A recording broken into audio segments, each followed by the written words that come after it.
Good evening. Welcome to the September 21st meeting of the Longmeadow Select Board. We will start by reading a description about remote meetings of the Select Board. Um, This is Select Board Chair Tom Lacusa, and I will be confirming that all members and persons anticipated on the agenda are present and can hear me. Members, when I call your name, please respond in the affirmative. Mark Strange, Here. Steve Morantz, Here. Richard Foster, Here. and Mark Gold. Here. And staff, when I call your name, please respond in the affirmative. Lynn Simmons, Here. Paul Pasturzik, Here. Deb House. Deb, Here. Okay, great. And we have some anticipated speakers, and I believe it's Beverly Hirschhorn. Are you here, Beverly? I think she'll be joining us in a little bit. That would make sense. Okay, great. So this open meeting of the Longmeadow Select Board is being conducted remotely, consistent with Governor Baker's executive order on March 12th, 2020, due to the current state of emergency in the Commonwealth and due to the outbreak of the COVID-19 virus. In order to mitigate the transmission of the COVID-19 virus, we have been advised to and directed by the Commonwealth to suspend public gatherings.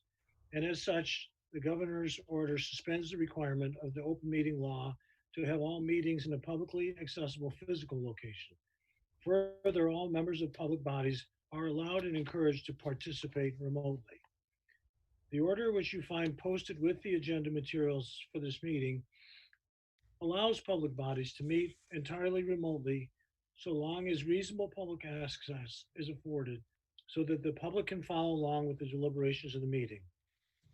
Ensuring public access does not ensure public participation unless such participation is required by the law. This meeting will feature public comment. For this meeting, the Longmeadow Select Board is convening by telephone conference, video conference via Zoom, as posted in the town's website, identifying how the public may join. For resident comments, after announcement of the COVID-19 and the general announcements, I will forward public comment as follows. I will first ask members of the public who wish to speak to identify their names and addresses only. Once I have a list of all the public commenters, I will call on each by name and afford 3 minutes for any comments. Please note that this meeting is being recorded and that some of the attendees are participating by video conference. Accordingly, please be aware that other folks may be able to see you, and take care not to share screen your computer. Anything you do broadcast may be captured by the recording. All of the meeting materials are available on the agenda posted on the longmeadow.org website.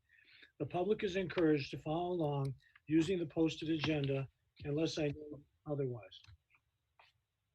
Meeting business ground rules. We are now turning to the first item of the agenda. Before we do so, permit me to cover some ground rules for effective and clear conduct of our business and to ensure accurate meeting minutes. I will introduce each speaker on the agenda. After they conclude their remarks, the chair will go down the line of members, inviting each by name to provide any comment, questions, or motions.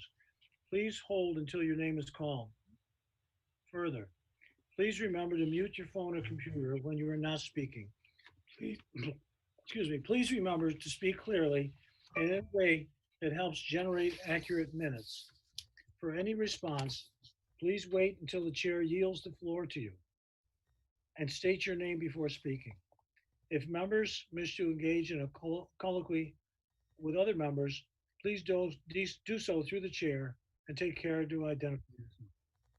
Finally, each vote taken in this meeting will be conducted by roll call vote. All right. So as far as announcements, there is a couple announcements that I have. And then, Lynn, do you have any announcements that you're making? I do not. Okay. So one announcement was that the the board has been looking at sections of the charter review committee's final uh, suggestions for changing the charter. And I believe what we might do from now on is we are going to introduce a section of the charter that we're going to eventually be taking a vote on one week, and then the following week we'll discuss it further and take a vote. This will make it easier for members of the board to feel more comfortable with the process. I don't want anyone to feel rushed. I got that sense last week, and so I was going to plan to take this approach to it, if we can do that. The other thing is that there was I think that's it for now. All right. So now we can move on to resident comments. And Lynn, have you recognized any residents who wanted to speak? Sure, you can either raise your hand or send me something in the chat so we know that you would like to speak. Tom, I see Saul. Okay. So we can start with Saul Feinstone, if you want to just state your name and your address, and then you have 3 minutes. Saul Feinstone, 471 Frank Smith Road. I want to commend the select board for passing the anti-racism resolution, declaring it a health crisis. I want to thank Lynn for the diligence of putting together the group that are applying to serve on the new task force. I come to this meeting tonight unsolicited. No one has asked me to speak. I'm speaking as a citizen only, not commissioned by any group. But I will be talking about people who are members of the Longmeadow Anti-Racism Coalition, 3 who are core members of the group, and 2 others. First, I'm going to speak with the person that I met early in the summer. By the way, these are people that I have not met until this summer. The other 2 I've known from previous years. I'll start with Lauren Rollins, who was at the very first, if not the very first, the second meeting way back in May or early June of the core committee. And she is well-versed, intelligent, active, energized. She helped draft the mission statement, and I nominated her to be vice chair. Second is the chair, Martin Hernandez. And he came to us as a host of the group. The previous host was very busy with other activities and asked him to come aboard. He willingly came aboard. He hosted the Zoom meetings, but he was more than a host. He qualifies as a chair. We accepted him as our chair, and he has brought with us a lot of intelligence about the issues relating to racism. The third person, we had a meet and greet meeting with several members on our task force group that are interested in LARC but have not participated in core meetings, but some of them may have been at our standouts. 4 or 5 people did show up that were new. Zach Veridan came to that meeting and has come to every meeting since the last 3 or 4 meetings. He has participated. He listened that first meeting and told us that he learned a lot about Longmeadow, and he's a willing member of the group. Quickly, I know my time is probably running out. The other 2 people are people that I've known before, and one is Ryan McCullum. He's moved into town not too long ago, but he came to one of our core meetings when we had the superintendent of schools. He is very well versed in the issue. He has much to give. He's got experience, and I would recommend him. And today I discovered that Nina Grover was on the list. Anita Grover, I knew when she was, for many years, she's a neighbor up the street, but I knew her more because she worked in town. I don't know what I have no discussions with her on racism, but I'm sure she would be a worthy member. And all the others, I'm sure you may find that some of them are worthy, maybe more worthy. And so I would recommend, if you do find them to be that worthy, that perhaps you make the commission, don't get married to the number of 9 and include the 11, and it won't be any less unwieldy, and maybe more hands would be, this is a big task. And lastly, if I were 10 years younger, you would be asking me to be interviewed tonight. The work is for younger people than me, but I'm interested. Thank you for allowing me to speak. Okay, Saul, thank you. Lynn, do we have any other folks who've identified themselves to speak? Not that I've seen, or no one's in the chat either, so. Okay, then we will move from resident comments to interviewing the applicants for the Coalition of Racial Justice Task Force, and then also for the Energy Sustainability Committee. So we have 2 different groups we're going to be looking at. And I guess one thing is there was an article in the paper about Longmeadow moving forward in this direction. It was very complimentary. The writer did an outstanding job. One of the things they failed to mention in there was that a select member, Mark Strange, really spent a lot of time putting together the document that we voted in to say that racism was a health hazard, public health hazard. So I just wanted to, again, have people recognize that Mark Strange has played a big role in getting us to where we're at. So I guess we will, we have given the, a notice of the coalition to all the staff members, the coalition, an interview schedule that we're going to be following. And so I guess we can get started with Bizrat Adebi. I hope I pronounced that right.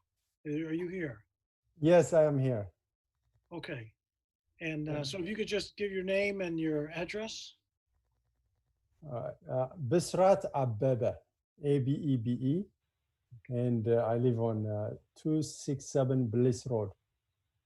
Okay. And so could you just tell the board a little bit about why you'd like to be on this committee?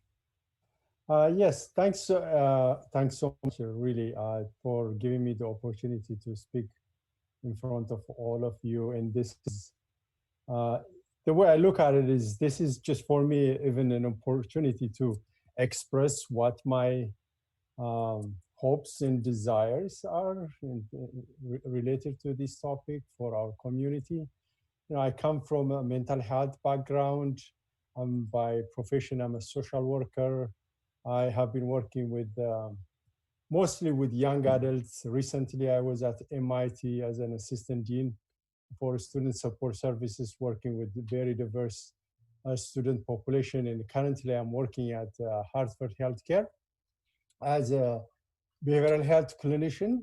And my primary role is working with individuals who are coming to primary care clinics for mental health issues. Coming from this background, the way I look at this, diversity, inclusion topic as, again, public health issue, and coming from also higher ed background, the way I look at it is that we are all educators. And if the community really understands that as a community, we have the responsibility to educate our children about this topic, which we are talking about, racism. It's not just a single person's issue or one particular community. It's a structural inequality and discrimination, structural and systemic racism that's the root cause. And we have the responsibility and also the opportunity to talk about this topic in all segments of our lives.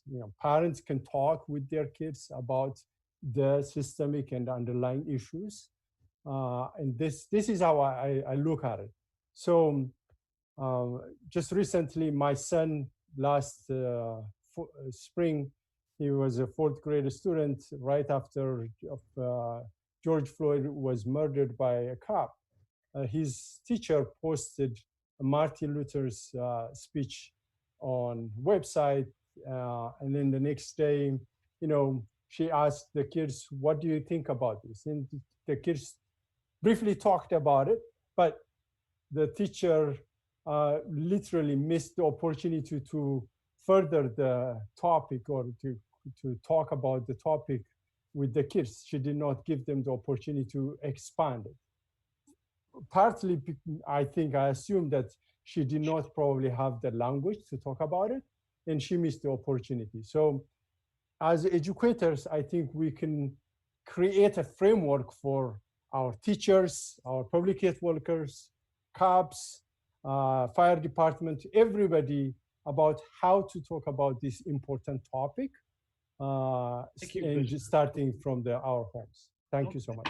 Yeah, thank you. That's a very interesting point, that there are a lot of people who may feel strongly about this issue, but don't really have the words to say. And so that's great. I will open up to members of the board if you have any questions for Bizrat. So I don't know, I probably won't do a roll call on this because we usually don't for when we're interviewing folks. So if anyone has any questions, they can just put them out. Go ahead, Mark. Okay. How you doing, everyone? Thank you, Mr. Bebe, for volunteering. I did read through your letter, and I have to say it was really impressive. I'm very excited that you put yourself forward. And I really feel that way about all 11 candidates, reading through their letters. I'm really excited about this group. And, I don't have any questions. Just want to say thank you. And I look forward to working with you in the months ahead. Thank you. All right. Any other? Tom, I have a quick question. I guess my question, Mr. Bebe, is, is there anything you'd like to accomplish through this group? Yeah, I think my main hope or goal to accomplish is really to create a framework for our community to talk about this important topic, one, and to also really weave this important message into everything what we do. I work with young adults, they present with all kinds of problems. I feel like as a therapist, okay, I help them to resolve whatever issues they come up with when they come to my office. And when they go home, they are encountering completely different environment. So that I have no control over that. And it's the same thing. If we need to integrate everything what we do into this important topic in our practice. So. Thank you. Any other question? All right. Well, Bizrat, we're going to interview all the folks, and we'll be taking action at our next meeting. So thank you for speaking tonight.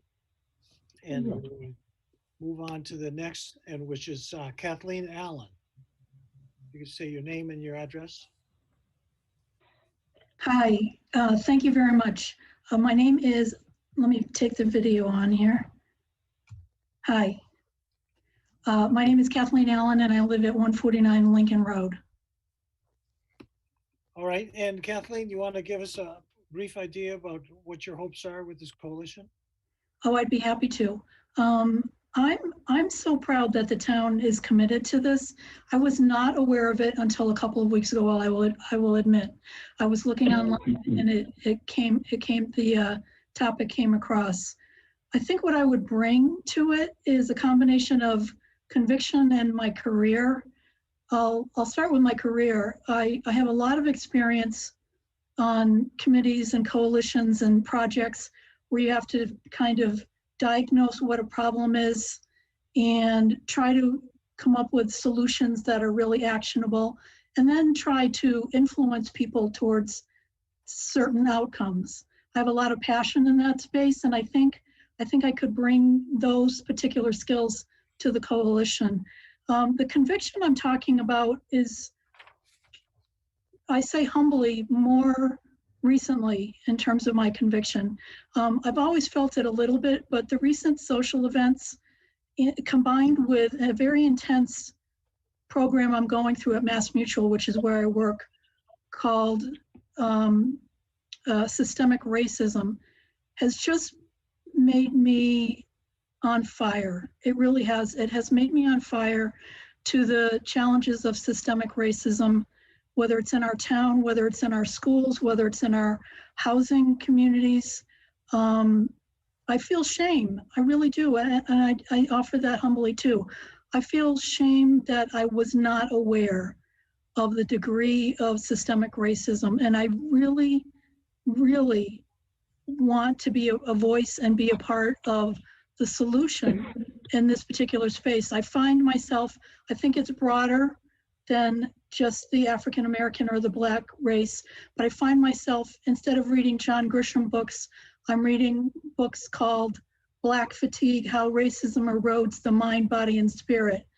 And it's just become a real passion for me, and I would be honored to be a part of the town that is committed to doing something about it.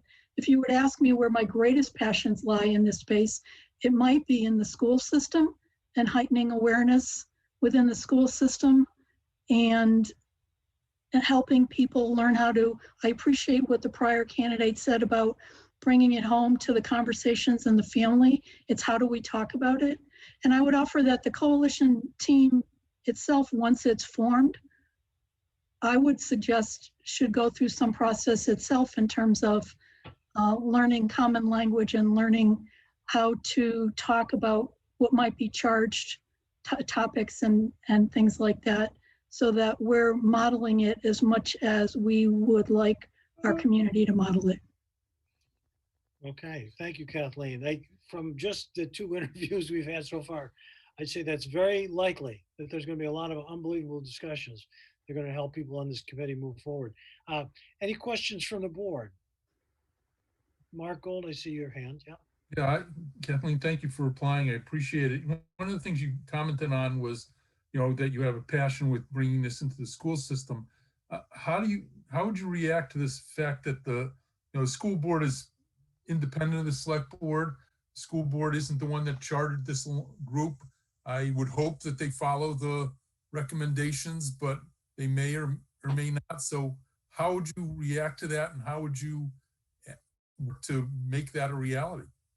Yeah, I think that's a great question, Mark. I actually think that comes down to whatever recommendations we end up putting in place, the influencing skills and the relationship skills that we can work on with the school board to help them understand that whether it's stress impacting people who are marginalized, or the inability to have these conversations at home and in school having a significant part of our community not moving forward. I would think it would be our influencing skills and tapping whatever relationship skills we can build with the school board.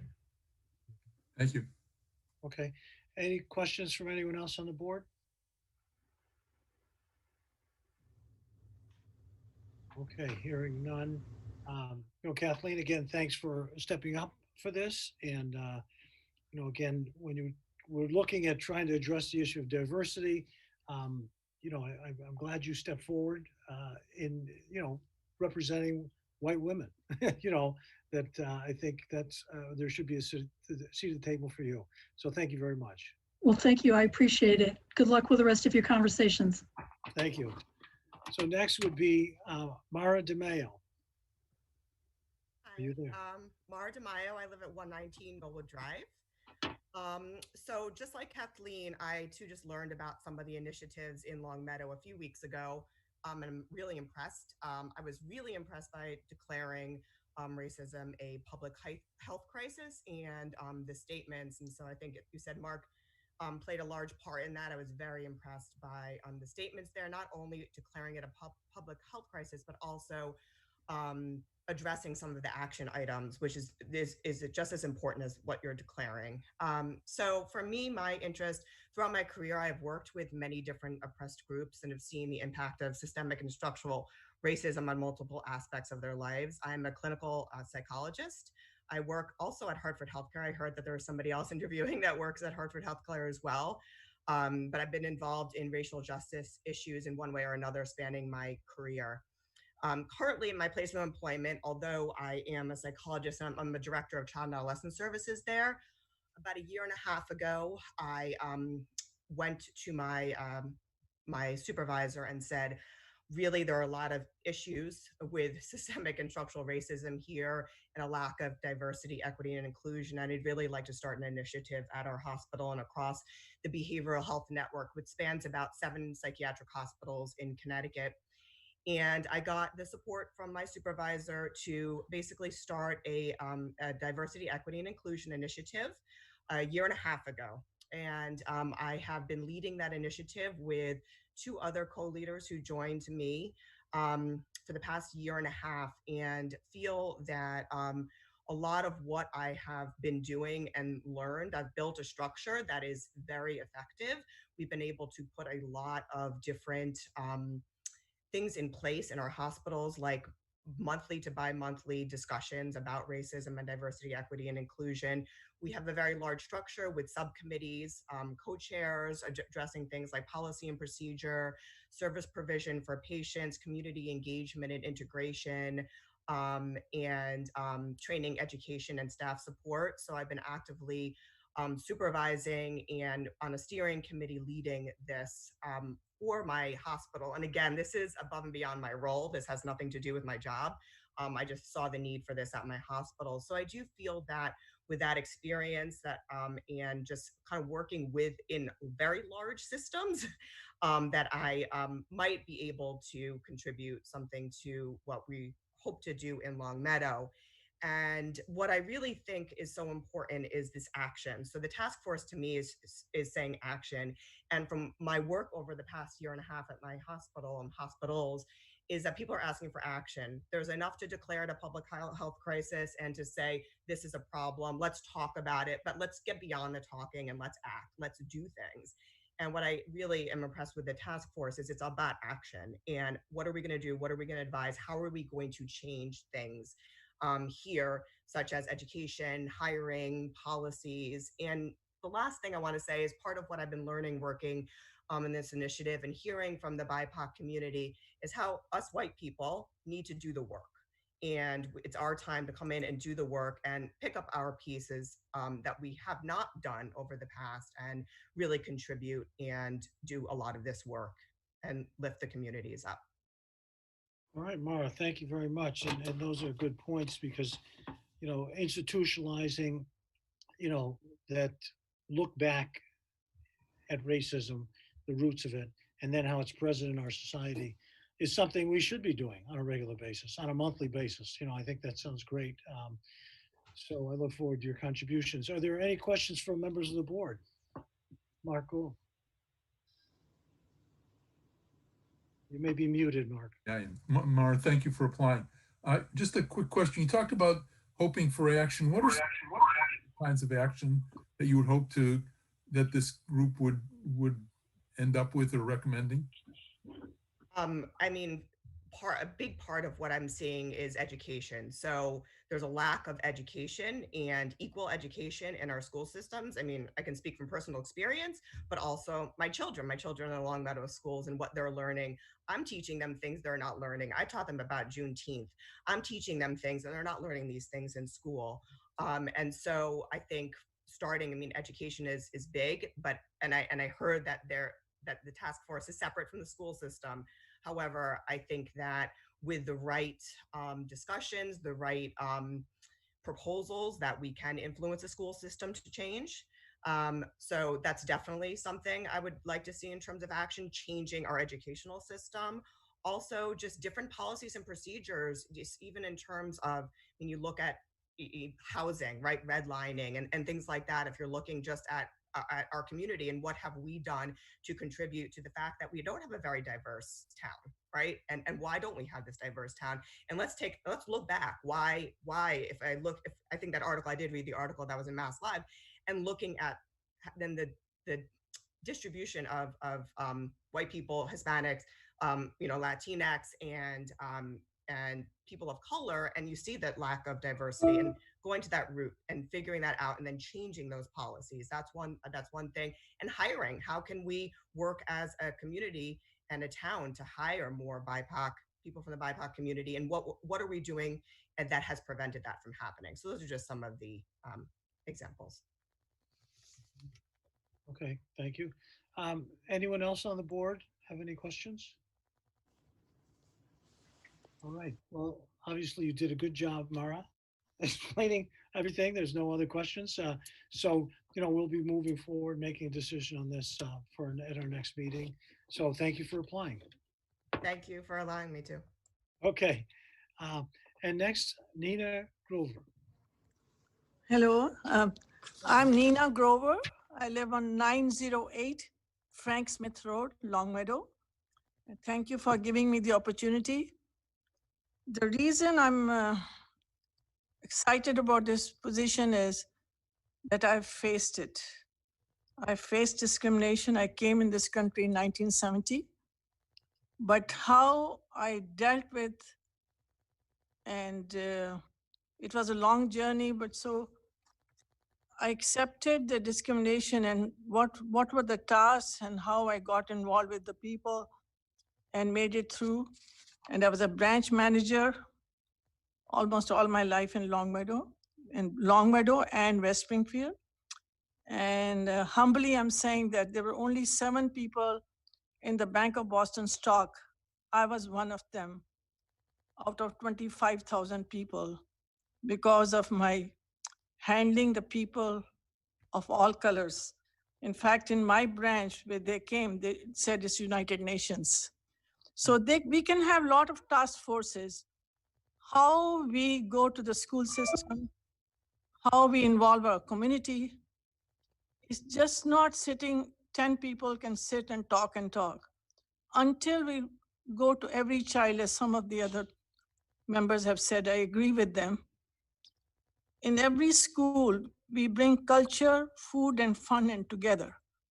So this way, we are not saying that somebody's black, brown, and white, Chinese, Japanese, we are all together. So I've been in this town from 1984, and always I thought that piece is missing, and I wish if I have the opportunity, I will definitely bring that. And everything was going well in my life. And in 1998, I lost my son with suicide. And it was a tough time. And I thought that I should do something on mental illness. And there was no walk in whole of United States on suicide prevention. So humbly saying that I started the first walk in United States on suicide prevention. Now it's in 350 cities. And also I'm involved with the cause of food and hunger and education. And lately, our Indian community was very sympathetic to COVID. So we were involved and we gave almost 1,000 masks to police station, to fire department people, and also in Springfield area.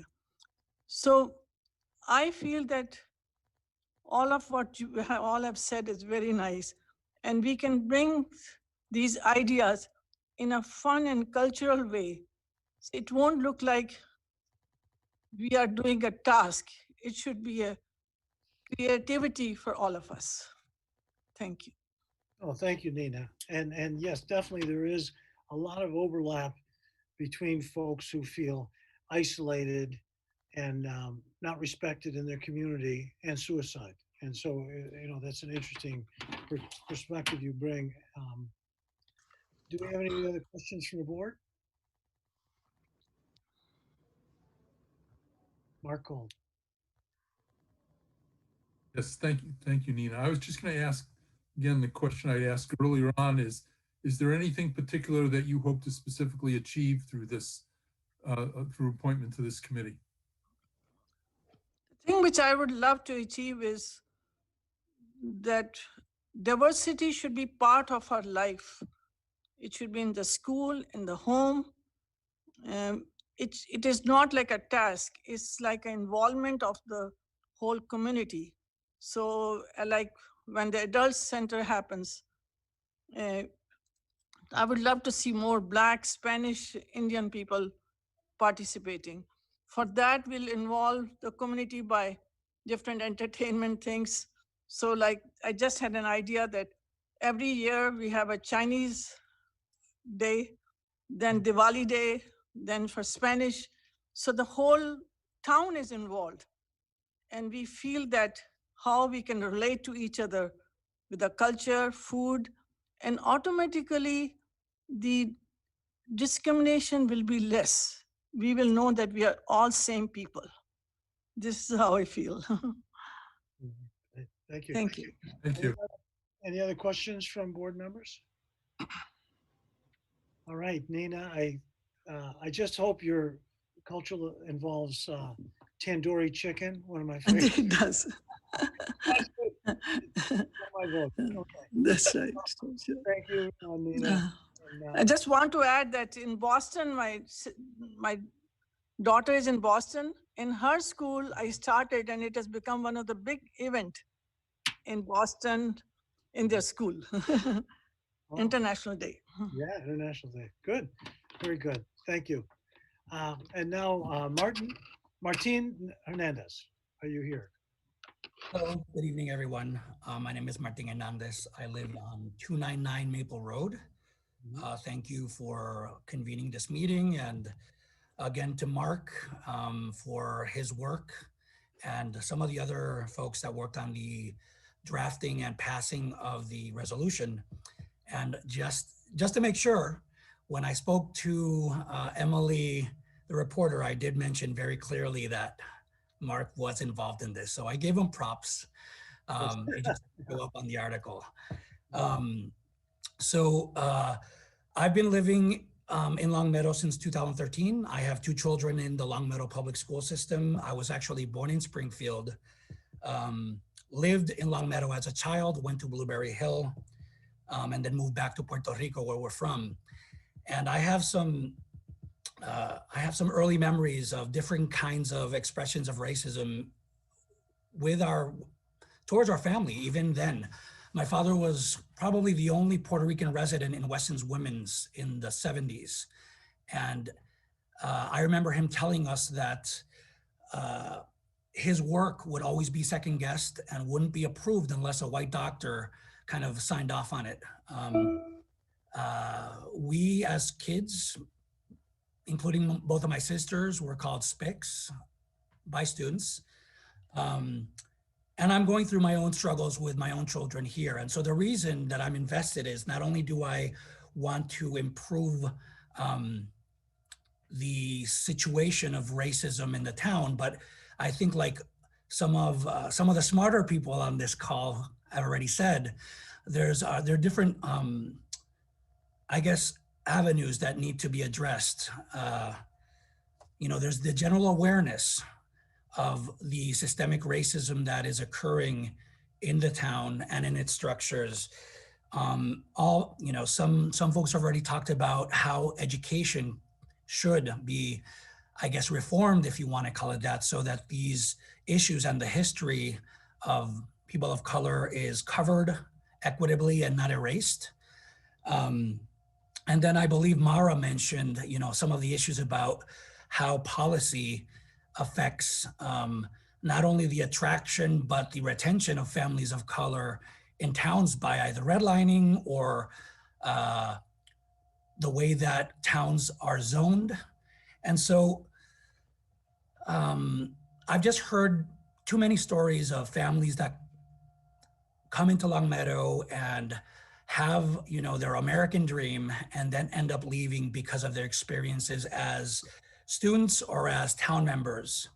And I think that it's important for the task force and the parents and the grandparents and the residents of Longmeadow to get our children while they're young and try to help them broaden their horizons and their understanding. Because like I've had many conversations with Laura and Ensol. I mean, the kids that come out of Longmeadow are like masters of the universe, right? They're high performing, very well educated. And I think we need to do better by them. To be better people, so that when they are in positions of power, like I'm not sure someone said maybe Bizrat or Mara, they can take the mantle and carry the water, because a lot of us are exhausted. Like someone said before regarding the book she was reading. And so I would like to just use my experience as a labor organizer and as a community organizer. I've been doing this work for 15 years. And hopefully I can contribute to the conversation. Although I'm very glad that there are policy people on here that can keep the task force organized, because I know it's a lot of work. And so I thank everyone on the call, and I thank everyone who has volunteered, because, you know, it's crucial. It's crucial for this work to be done. I think that's pretty much it. I'm trying to keep it short. Well, thank you, Martin, and appreciate your comments. And yeah, I mean, yes, this town of Longmeadow, as you mentioned, you know, kids who are high performers, you know, do well here, and they do well anywhere in the country that they go to. The question is accepting differences, you know, and that's what we need work on. So I appreciate your comments. Are there any questions from the board? Mark Gould. Thank you, Martine. I'm going to ask you the same question I asked Kathleen, and that is, you know, as a advisory committee, you get to advise, but there's groups like the school committee or even the select board that may be able to or not able to implement all these great ideas that you folks may come up with. How are you going to handle that, and what are you going to use to try to make sure these do get implemented? Well, I guess I'd say that I would put on my organizer hat, and the important thing is to have the conversations and try to build as much solidarity and support as we can, so that these are shared goals, shared interests, and they're not contrary to the different, I guess, governing bodies in the town. And so I think part of the task of, sorry to be redundant, part of the task of the task force is to, you know, help the community realize how important this is, so that, you know, we're working together, you know, we're kind of like paddling in the same direction, so that these things happen. And if there isn't agreement, then we do our best to figure out ways to make it happen. I'm not sure that answered your question, but I see it as an organizing way of doing things, you know, hearts and minds. Mm-hmm. Any other questions for members of the board? Yeah, Tom, I have a question. Sure, Richard. Jeremy? Okay. Yeah, good evening, sir. By the way, I haven't commented on the others, but I appreciate everybody that put in their packages on it. Some of the resumes or the introductory letters are truly, truly remarkable, the talents and skills of people that are stepping forth on this. This particular task group falls under the select board, as Mr. Gold has stated, so it'd be open, it'll be in compliance with open meeting law. So everything you say on that meeting is public knowledge. I mean, there's no such thing as behind the scenes or off the cuff records. Everything is public knowledge. It's safe for me to assume that I've never met Martin, and I don't think Martin, have you ever met me? Well, you know what? I didn't catch your last name, so I'm not even sure who I'm speaking to be honest. Yeah, it's Richard Foster. Okay. Hi. I don't know if I've met you. Yeah, I don't believe we've ever had the opportunity to meet or socially talk or to exchange ideas. But I was concerned because somebody drew my attention to the news article that you talked about today, and I'd like to quote two pieces out of there and ask for you to explain your thoughts. One of them was, in learning about the town's intentions, Hernandez said that the coalition sought to support and guide the process of addressing racial injustices, as the board is comprised of 5 white men. The second quote, our group was very concerned about having a group of older white men deciding who would be eligible to be on a committee that is trying to address racism in our town. If you don't mind, could you please give me some feedback on how you would make those type of statements without personally knowing me? By the way, I'm the one person that recommended we form this group in town. These are pretty strong statements you've made about age factors to me and ethnicity. I'd like to hear what your feelings are.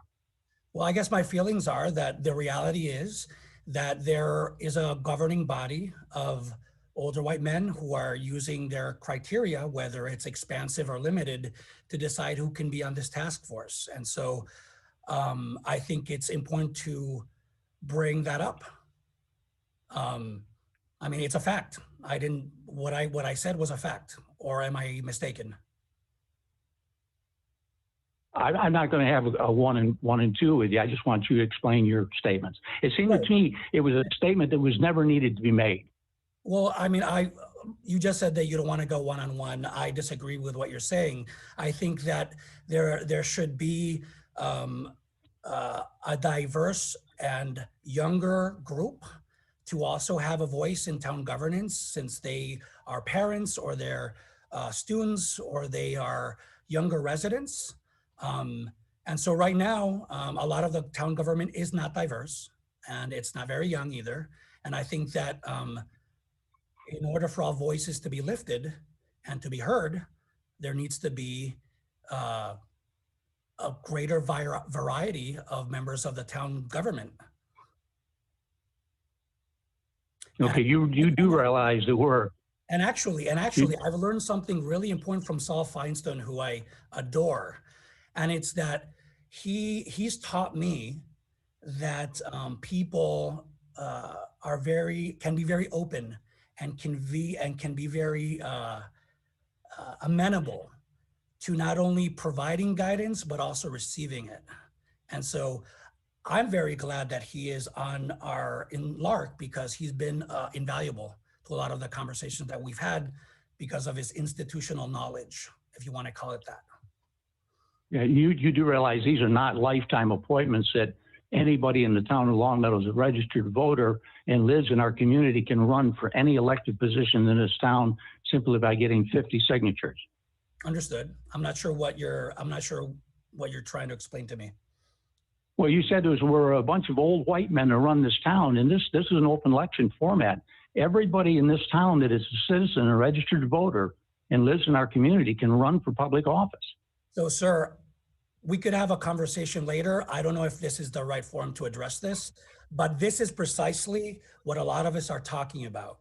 We are speaking truths, and people feel insulted, offended, or fragile.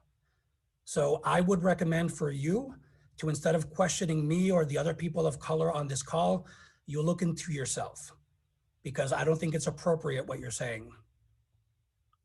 Okay. I'm just repeating what you put in the paper, sir. I relinquish my time. Thank you, Richard. Any other comments or questions from the select board members?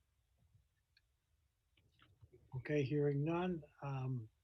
Again, Martine, thank you for stepping forward. And, I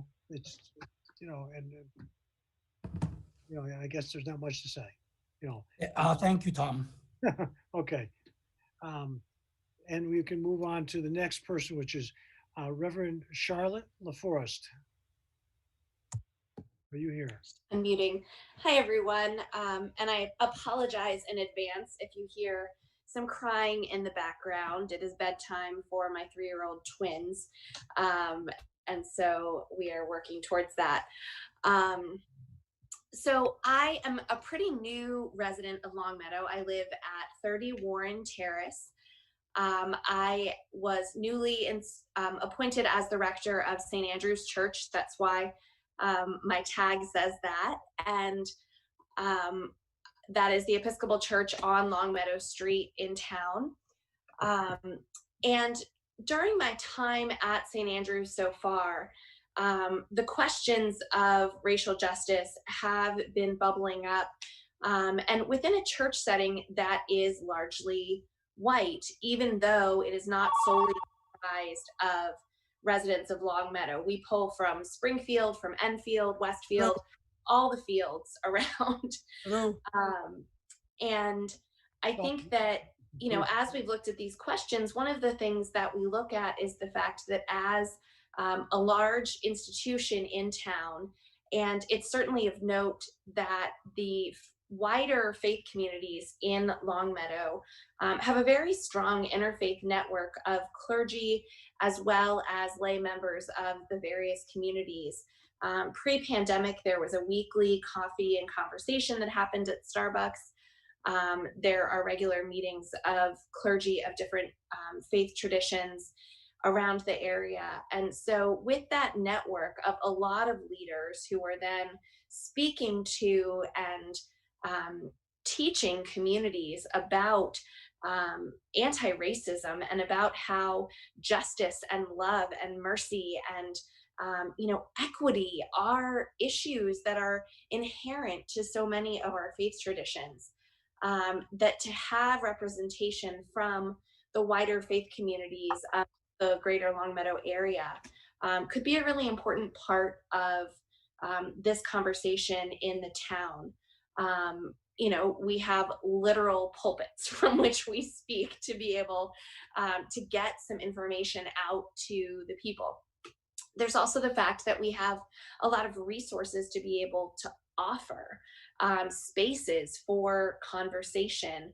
I have been in communication with the Sojourner Truth School for Social Change Leadership in Springfield, and we're looking at bringing some instructors to St. Andrews. And my hope is when we can arrange that, to have those be educational opportunities for the whole town, not just for members of St. Andrews.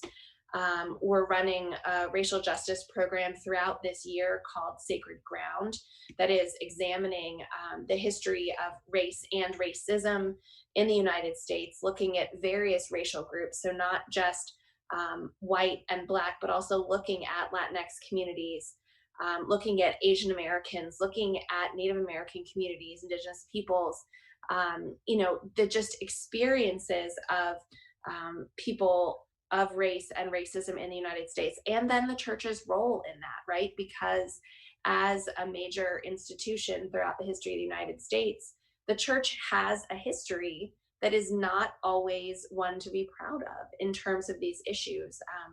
There are spaces in which church has acted as perpetrator.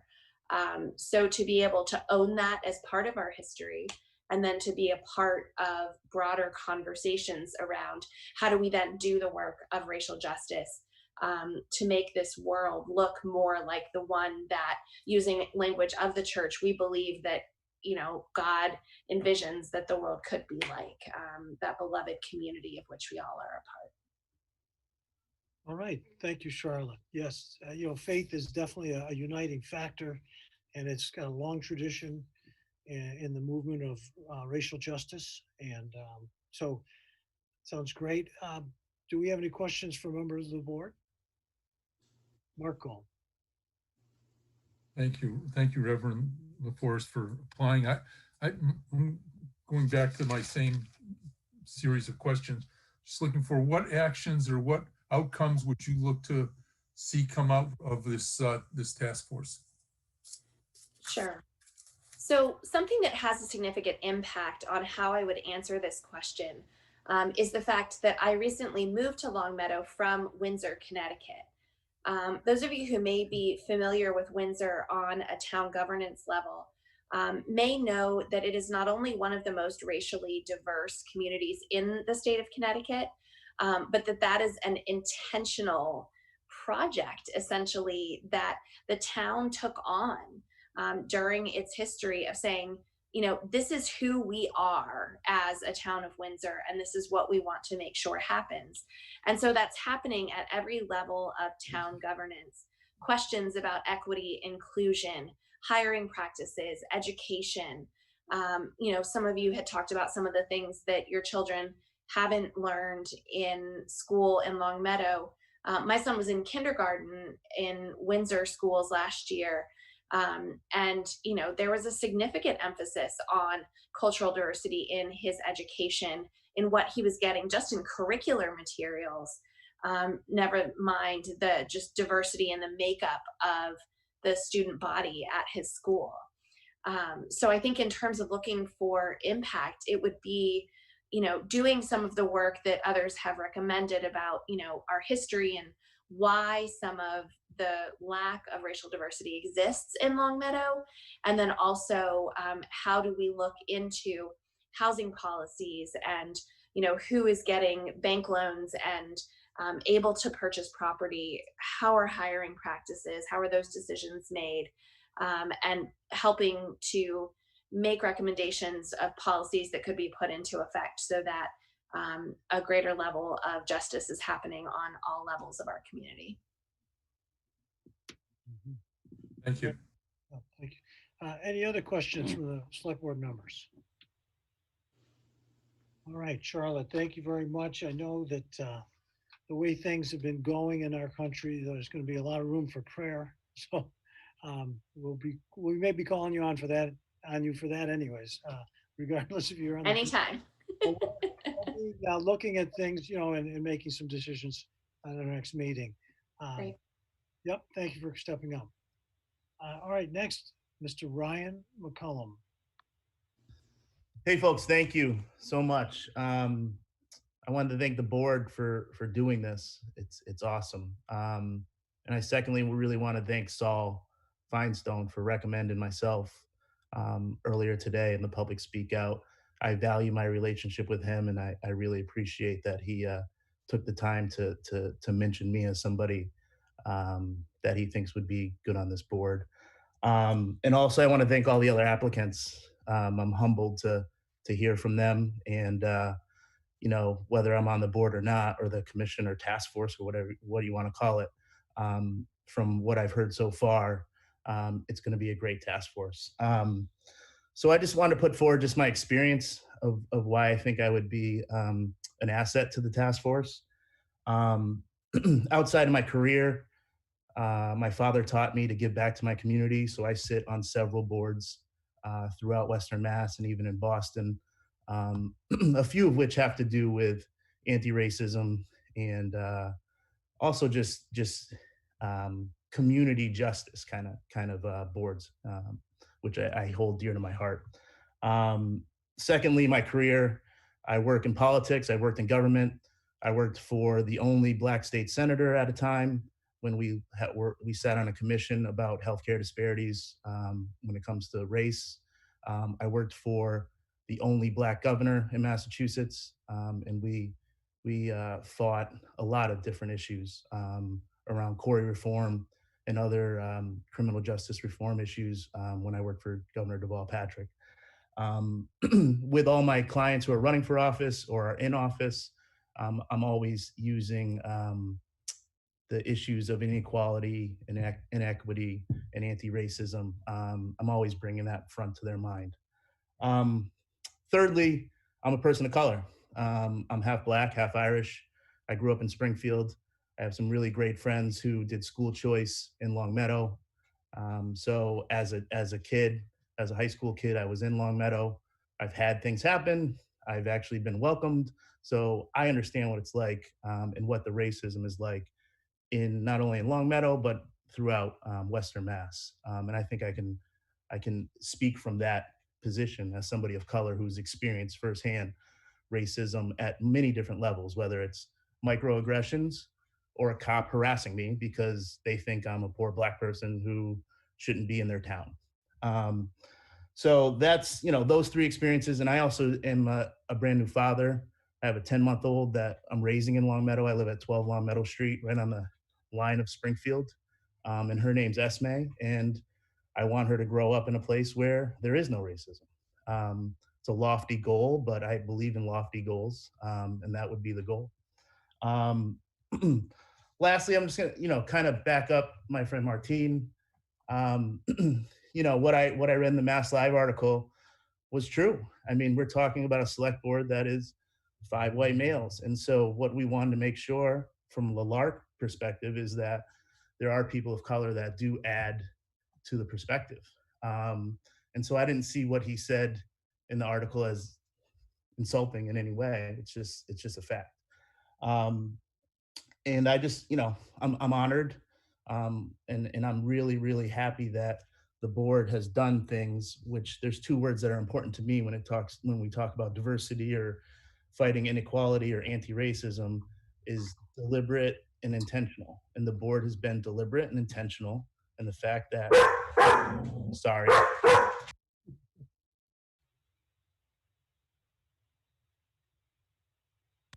Sorry, the pizza's coming and the dog does not like the doorbell.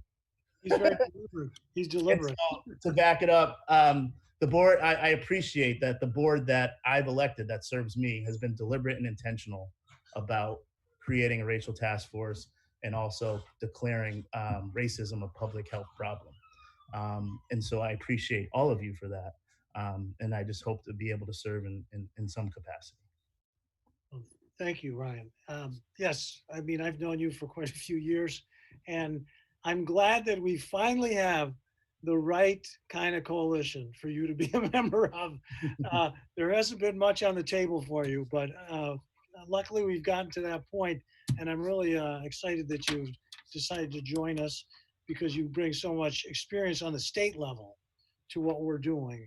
Because if we could get it right in a town like Longmeadow, you know, we can really help all the communities around us also. So I appreciate your intentions with this committee. And any questions from the board? Mark Gold. Thank you.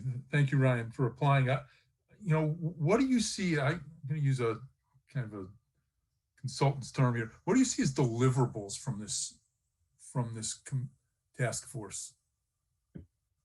Sure. I mean, you know, my background, one of my backgrounds is in legislation and policy. And so, you know, legislative recommendations, so if there's legislative recommendations from this task force to the select board that might go to the legislature or to you all, and how we can make Longmeadow a better place and a place where everybody can, you know, live without issues around racism. And so I would like the deliverables, one of them to be actual policy.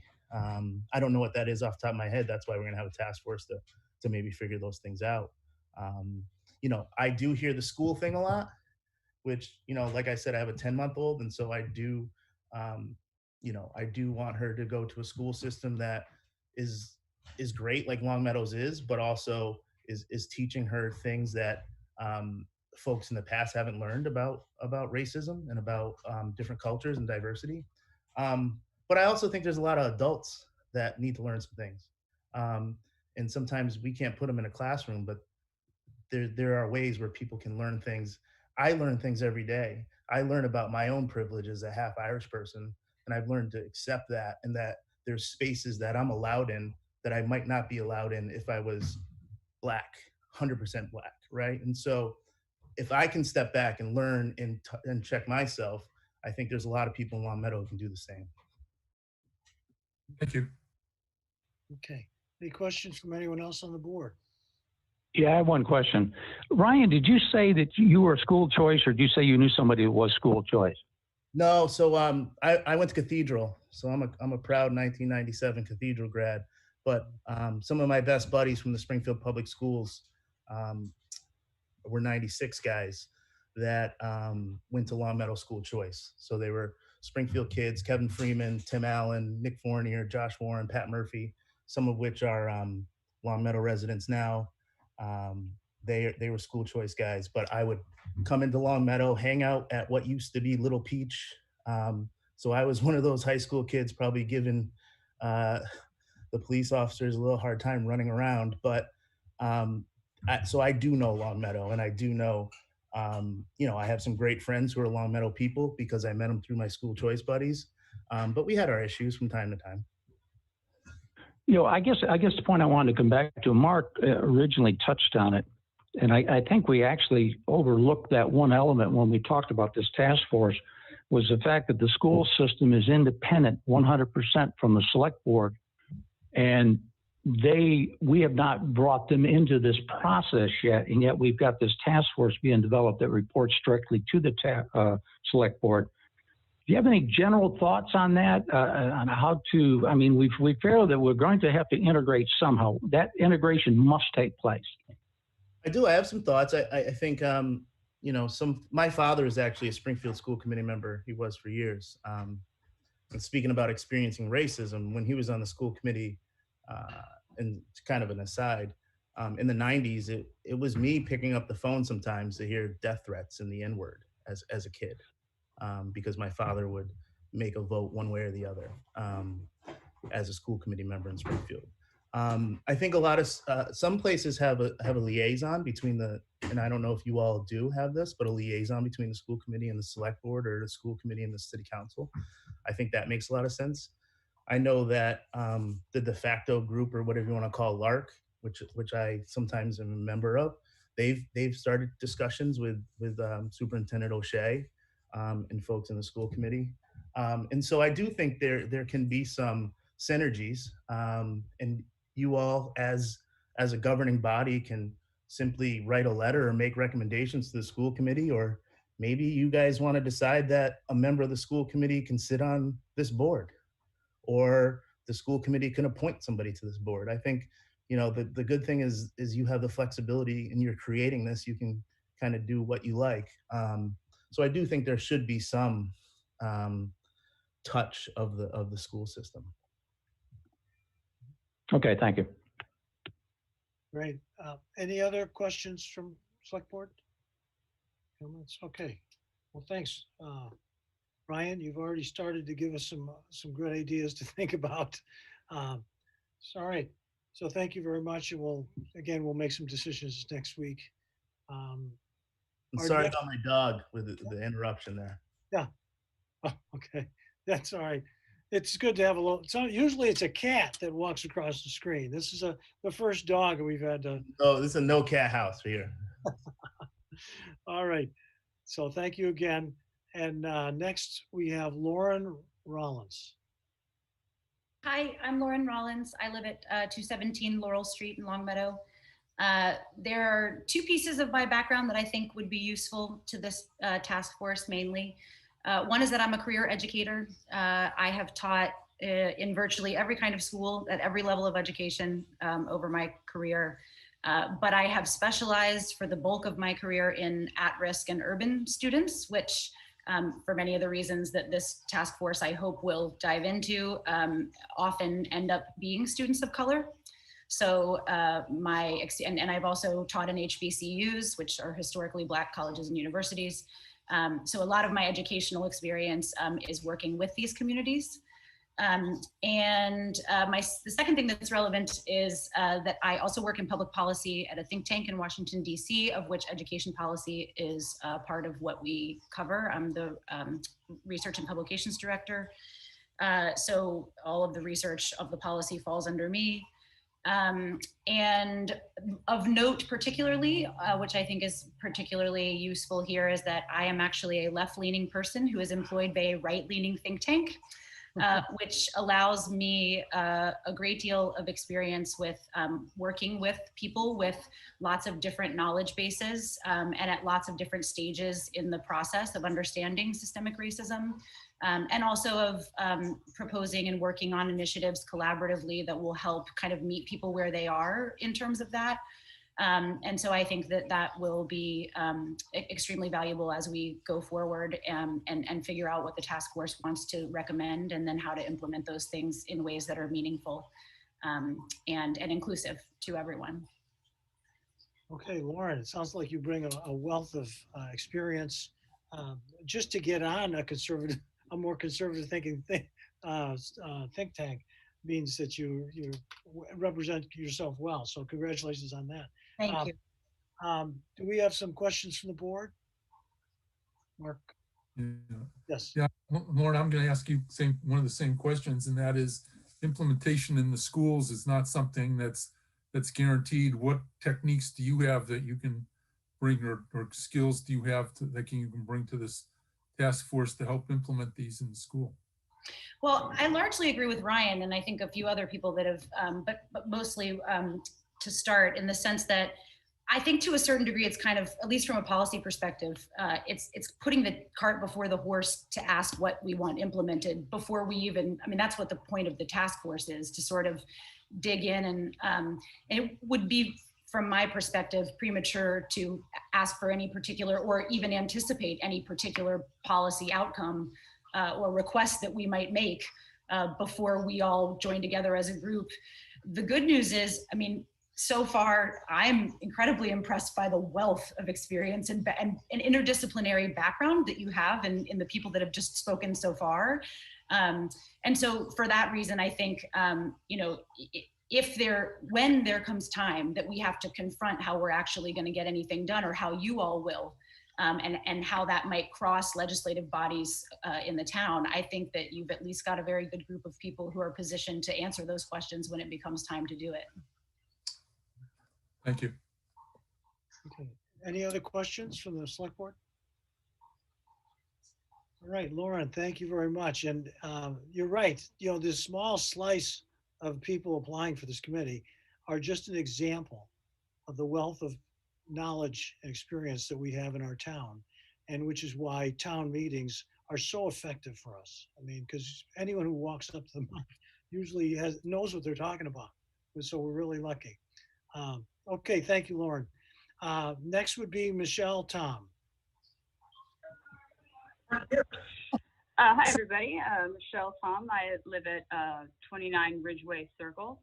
I also wanted to thank the select board for putting this resolution together. I was very impressed with it when I saw that, and I love that we're going forward with this next step of the coalition.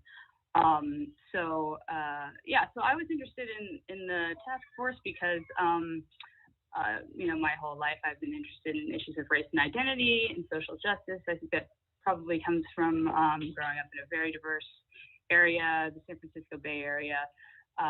So, you know, and I've lived in a number of other very diverse places. So moving to Longmeadow was sort of a difficult choice for me. So like many people, I moved here for, you know, the outstanding schools. I have now a first grader, and this is my first non-first grade Zoom in a week, which is nice. You know, but the lack of diversity here gives me pause because, you know, I felt like that was such an essential, you know, positive aspect of my growing up. And I really want, you know, my own kids to have the same, well, not the same experience, but, you know, to experience different people as much as possible. And actually, to be honest, my son goes to Wolf Swamp, and it is much more diverse than I expected, which is a really very nice surprise. So I was hoping that with this being on this, I could be a part of helping to address some of the issues of you know, why the town isn't more diverse. What is it about this area that is keeping people of color away? You know, I'm doing a similar thing. I'm the librarian archivist at Windsor Historical Society. So somebody was from Windsor. Reverend Charlotte was from Windsor. So you know, our membership and people who come to our programs, largely older white people, and you know, I think we offer a good array of you know, exhibits and programs, but still the same people are coming. So there must be something. And so I'm part of an inclusion team at the Historical Society also. So we're asking some of the same questions of ourselves. I've been part of you know, sort of a similar group at a previous job at Beloit College. We did a thing called Sustained Dialogue, which is really trying to do the hard thing of changing hearts and minds by engaging in long-term dialogue that was very, very structured in a way that, you know, acknowledging that it might not be a safe space, but that maybe that's impossible, and that's okay. We're going to live with that.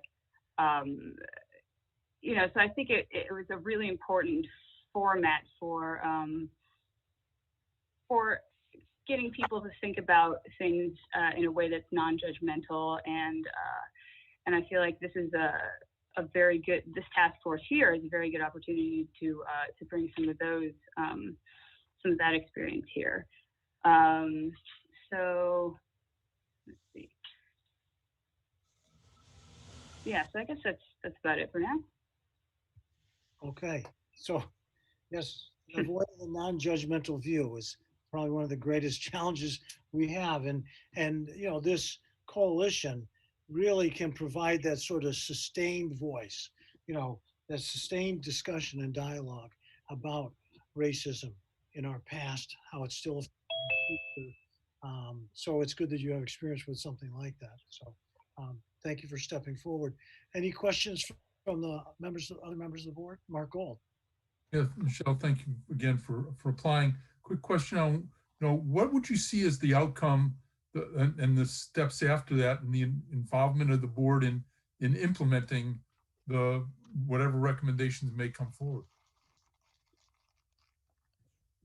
Well, I'm hoping we can take, all of the individual members of the task force and, apply, reach out through our own relationships and see how we can, reach into these different groups like the school board and just try to, I'm sorry, could you repeat the question again? I apologize for that. No, sure. I was just wondering how you thought, what steps you thought that the task force members could take to try to help implement their recommendations. Right. So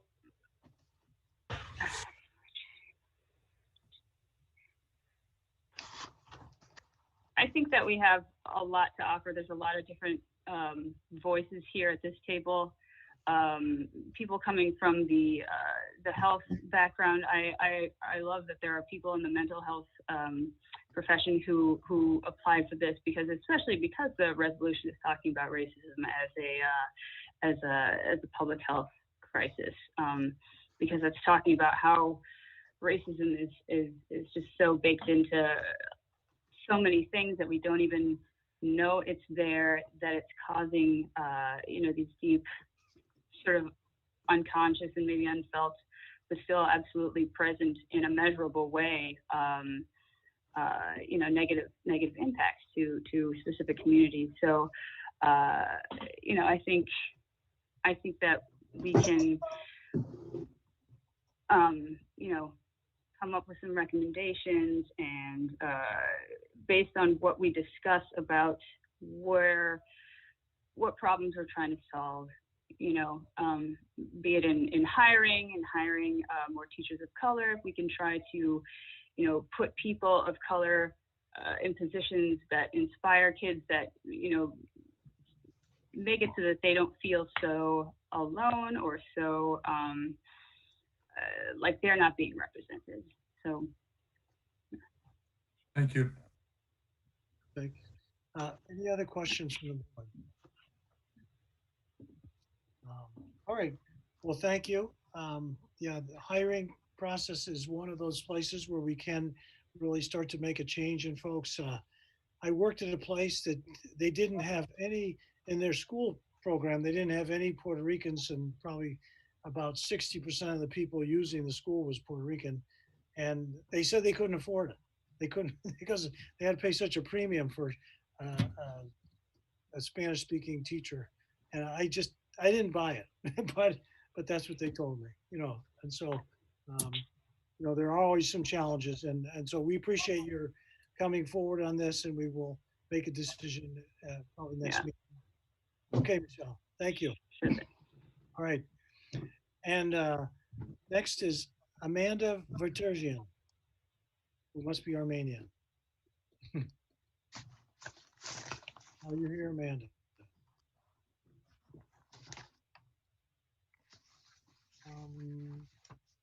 Okay. No, Amanda Verturian. How about Zach Verida? Is Zach here? Yes, are you able to hear me? Oh, you're here. Great, thank you, Zach.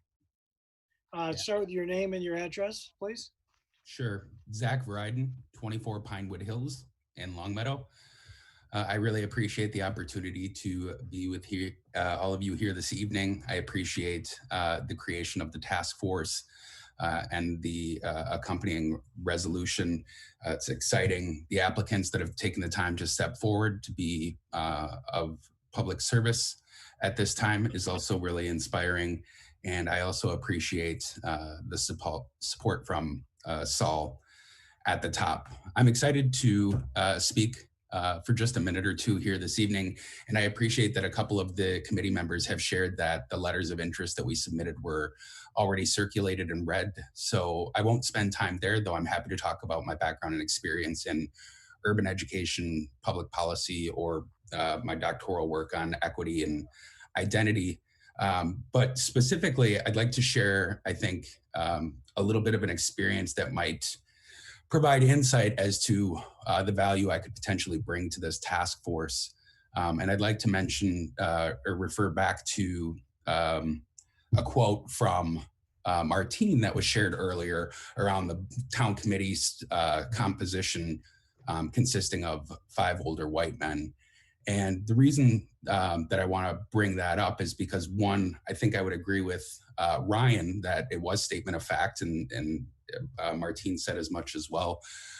But I also think that 20 years ago, as I was just getting started in urban education, and not everybody looked like me, I might have had a defensive or offended approach or reaction to that comment as well, and perhaps perceived it as needlessly racially charged. But as I've spent time engaging in deeper identity development work and trying to understand all of the power and privileges that I have as a white, able-bodied, cisgendered, heterosexual male in this country, and worked to try and unpack and understand some of those privileges and do some of that work, I've come to understand systemic racism at a far greater level, having put in that work, again, as a white guy. And so I think my reaction to Martine's quote this time around, or in this context, and not that I've arrived by any means in doing the work, I'm still on a journey and always will be, but was that Martine was calling out the reality of the situation, one, but two, I think also that when you have such similar backgrounds and identities, you oftentimes have similar experiences, preconceptions, notions, lenses, attitudes, what have you, and that by potentially diversifying the select board or potentially adding a task force that would provide some of those diverse experiences to the town of Longmeadow, we might be able to start a community conversation that ultimately leads to us truly addressing the roots of systemic racism in a way that is meaningful and long-lasting.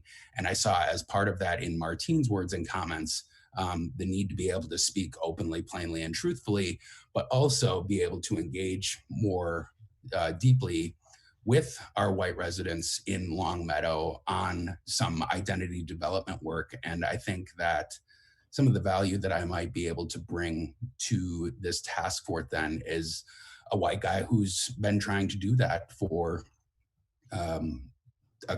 several decades and trying to understand and appreciate all of my powers and privileges. So I think I could potentially bring some of that insight and some of those lessons learned the hard way, for sure, to the task force so that we might make really important recommendations for the committee moving forward. Okay, thank you, Zach. And I guess how long have you been in our town? Yeah, so it's almost exactly been 1 year. So I mentioned in my my original interest letter that we moved here after a national search from Milwaukee, Wisconsin. We've got a son with very significant special needs, and we weren't going to be able to get him what he needed in Wisconsin. We conducted a nationwide search, found exactly what we were looking for in Longmeadow. I was really proud to be able to move to a community that wanted to invest the resources in a historically marginalized population like disabled students. And so think it's just really cool and super powerful that Longmeadow continues to be a pioneer in that regard, and the issue of racism. Great. Well, when I saw your curriculum vitae, basically, it's like you were applying for tenure. I mean, you had quite an extensive amount of information and experience that you bring to the table.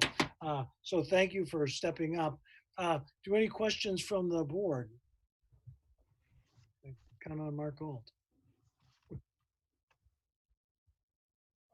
Tom, Yes, Steve. is this our last applicant? This is the last on the list today. Yep. Okay, so I have no specific questions of Zach. I just have a general comment that I really want to thank everybody who did this. It's a very impressive set of folks. I'm speaking as, I won't say an old white man, but an older white man who happens to be on the board of selectmen. Although I did run for this position, and it might be more difficult for a person of color in Longmeadow to do that, but I'm not positive about that. But I just want to reiterate that the folks who applied for this are very impressive, and I'm very impressed by the fact that they did, and I believe that this will be an effective, whoever's on this committee will be an effective committee, and will certainly push Longmeadow in the direction of, I'm not sure Longmeadow is going to eliminate institutional racism and systemic racism, but I think this will be a nice, maybe a push, maybe a shove, but this will be a movement forward. And I'm very impressed, and I'm looking forward to seeing the work that comes out of this committee. Thank you, Stephen. Any other questions or comments from board members? This is Mark. Mark Gold. I have just a comment, and that is that we have at this point more applicants than we have authorized positions. We've frequently gone back and said, well, we'll just let everybody on and expand the board by one. And we might in fact do that. But one of the problems we always come up with is how do we go through the process of selecting if we in fact have to stick to the 9 positions that we've authorized. And I'd like to suggest that the select board be asked through our secretary, Debbie House, prior to the next meeting to submit to her, each of us, our list of 9 people, and let her as part of our packet for the next time, distribute the list and how it is, so we can see, are we discussing, 2 out of 3 people really for the last spot, or 1 out of 4 people for the last spot, and not spend a lot of time discussing, got a lot of votes. I know it's sometimes difficult to go through that. The votes do need to be public, and I'm asking, I'm recognizing that, and I suggest that the list we each submit to Lynn does become public through the listed system.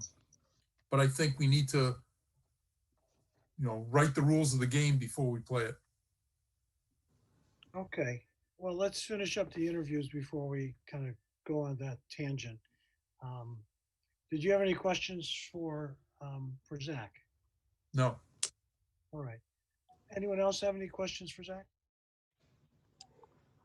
All right. Well, Zach, thank you very much. Again, we look forward to having you serve the town in this capacity, and it is going to be a little difficult for us to make our mind up if we go with 9. But I want to thank you and thank all of the 11. Well, we had 10 people show up, but there were 11 applicants, and and who met the deadline. And so we will, thank you very much. We'll make some decisions and probably make announcements next meeting. Okay. Thank you, Zach. Good evening. Thank you. Yep. Now the next is we have a person for the Energy and Sustainability Committee, Minu Tirani, who's applying for a 3-year term expiring. Let's see, in quite a while. It'll be 3 years, 2023. Is Manu Tirani available? Yes, I'm here. All right, thank you. Okay, thank you. My name is Minu Tirani. I live on 5 Lexington Road, Longmeadow, and I moved to Longmeadow almost, this is the beginning of the 20th year. I'm a professor. I did my undergraduate degree in petroleum geology, Michigan Tech partially. And then I moved to Arizona State University. I did my master's degree in, at that point in time, it was called agribusiness under the engineering school. But now they changed the name to environmental resource management, which is still under the engineering school. And then I did my PhD also in Arizona State in a strategy, international business. And I have been teaching a strategy and also developed the international business major in the universities that I have taught. At this point in time, I used to teach in Western New England University, but my passion is international program development. And Roger Williams, that was one of the major goals at that point in time. So I still live in Longmeadow, but I drive to Roger Williams for the past, I should say, 15 years now. And one of the things, the courses that I teach is a strategy in addition to multinational corporation, trade pacts, trade dispute, and also emerging markets, European Union, US, and just about every big country across the globe. And something that I heavily emphasize in my classes is sustainability. And since my Arizona State time, I have been involved in major conferences in our field, decision sciences and Academy of Management. And starting 2009, I was asked if I run an international business for the International Decision Science Conference in France. And since then, I have run every year, I have run an international or a national conference. And 4 years ago, I was asked by our partner Exchange University if I want to do something on sustainability, which, as you know, France is major now, European Union as a whole on sustainability. So we called our conference, I called it Green Cities. And it's an interdisciplinary conference. We had 220 universities from 180 countries participating. And then I was asked to continue. So we had the next one again in France. And the year before, we had it in Poland with University of Wrocław. And last year, we were supposed to be in University of Augsburg, Germany, but we had to postpone it. Nobody wanted virtual. So we postponed it to this June, and hopefully either hybrid or virtual, we're going to go about it. And next year, we're going to have the conference in Switzerland. I'm also part of a forum. As you know, Massachusetts in 2015 signed an agreement with the Swiss Department of Energy and Environment non-fossil fuel energy. Because if you put Massachusetts and Rhode Island together, we very much mimic Switzerland. And both of these states and also Swiss, as you know, there is no fossil fuel. And the entire forum is about how we can come up with a non-fossil fuel energy. And I was invited to 2016, and I've been continuously part of the forum. And I'm hoping that I get some of our senators involved in the next one. 1 year is in the US, 1 year is in Switzerland. So sustainability is my passion. Energy is my background. What I'm working on right now, the research is it's about wave energy, because the research that I did, US East Coast and West Coast, specifically Massachusetts, Rhode Island, right around us, we are prime actually place for wave energy. And as you know, Massachusetts just signed a contract for the second offshore wind farm. The first one is in Block Island in Rhode Island, and the next one off Martha's Vineyard. So we are working on non-fossil fuel energy. But in my opinion, sustainability is not only energy, is not only preservation of the soil, but any entity, human species, animal species, plant species that we come into contact with. So what I teach my students, and they're heavily involved in the conferences and research, is We want to make sure that there is something left of our planet for the generations to come. This past, since March, actually, some of my publication, one of them that we did it before the pandemic was economic disparity and the number cause of death in the US, which according to our research, Blacks and Hispanics number cause of death in the US, which is the heart attack. And due to economic disparity, also lack of access to appropriate healthcare, lack of access to healthy food, they're the number one cause of death among our Blacks and Hispanics. The next one that I published, and my students helped me out collecting the results, and I've talked to Senator Eric Lesser about it, and also the Springfield mayor, so hopefully we can implement these concepts. And that's about the waste management and restaurant industry. As you know, restaurant industry is one of the largest industries in the world, and the waste that they produce is the most valuable or the most recyclable, what we call the 3 R's: recyclable, reuse, and resell. And what I did the greater Springfield area. My students helped me out to collect the research and from the restaurants around us. And then in Providence, which is a declared green city, and also Nancy, France, another declared green city, very similar profile to us.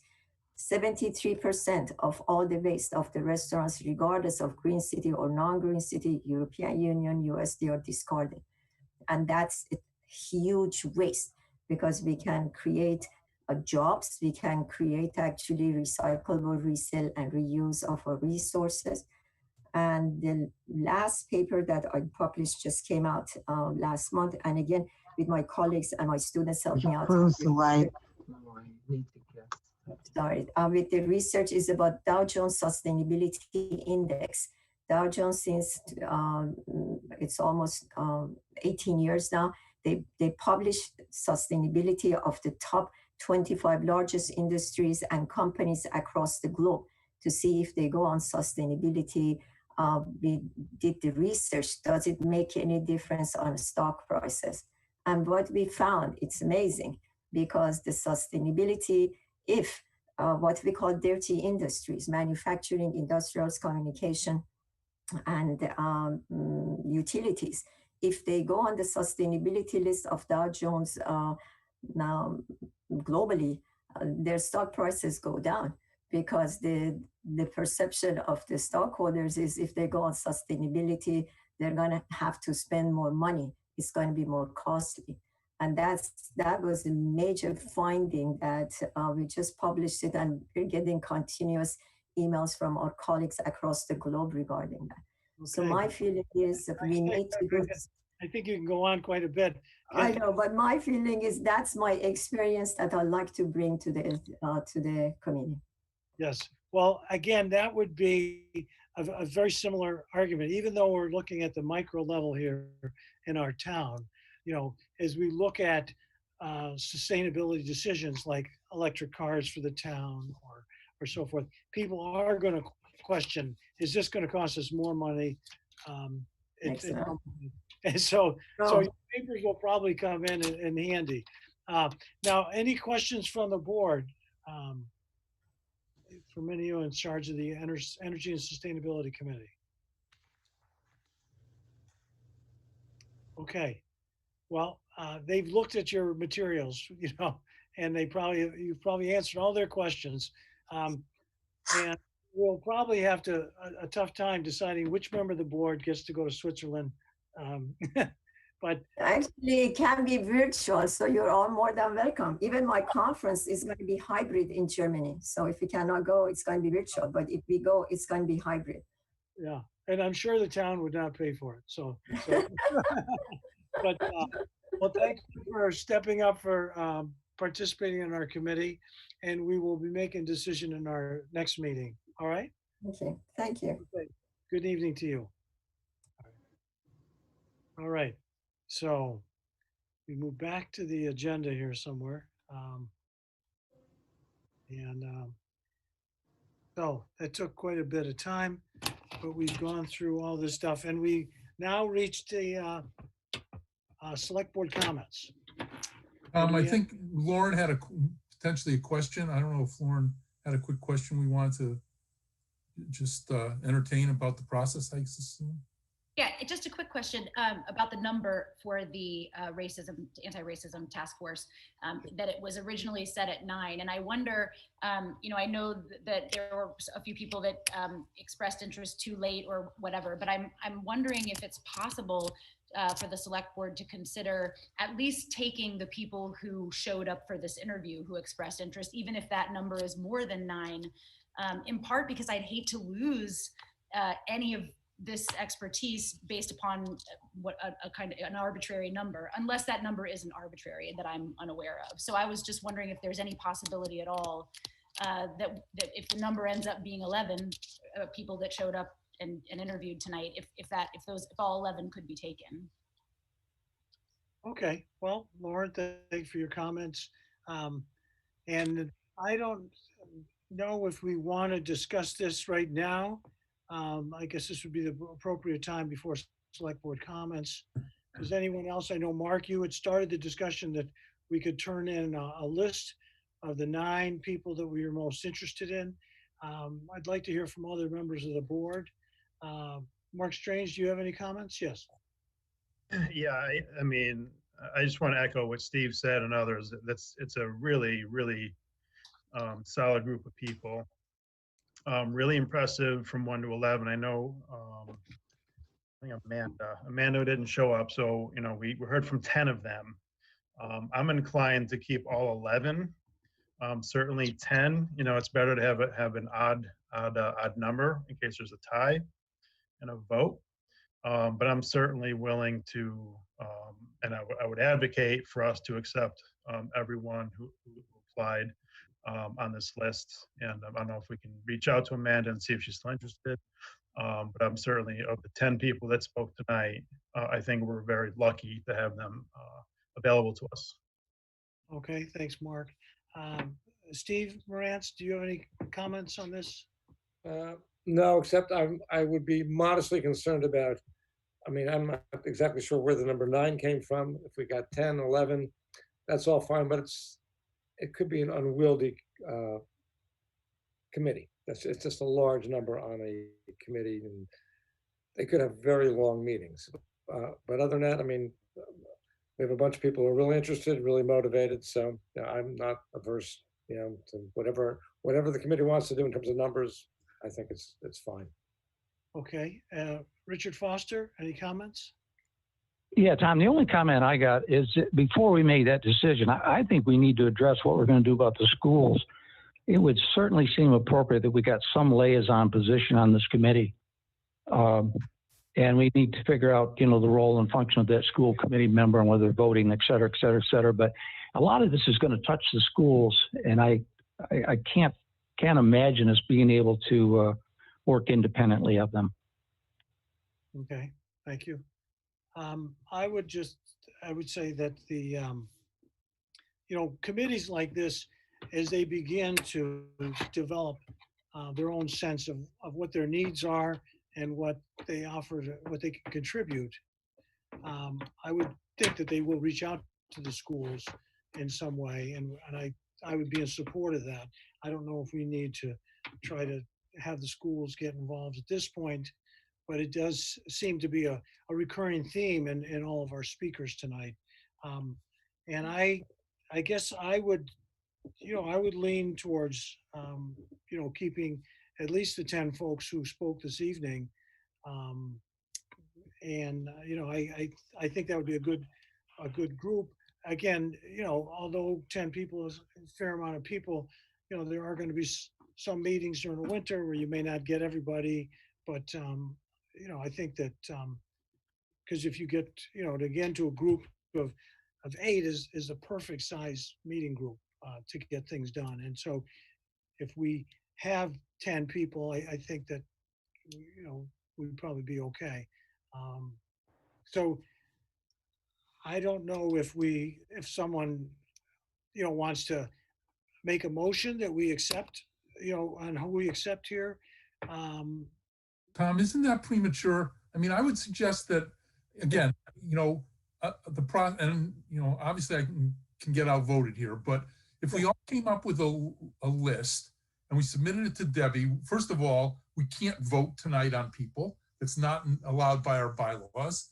Okay, Right. but if we look at the list and clearly everybody is evenly distributed, then next time it's very easy for us to say that's very indicative of wanting to take all 10.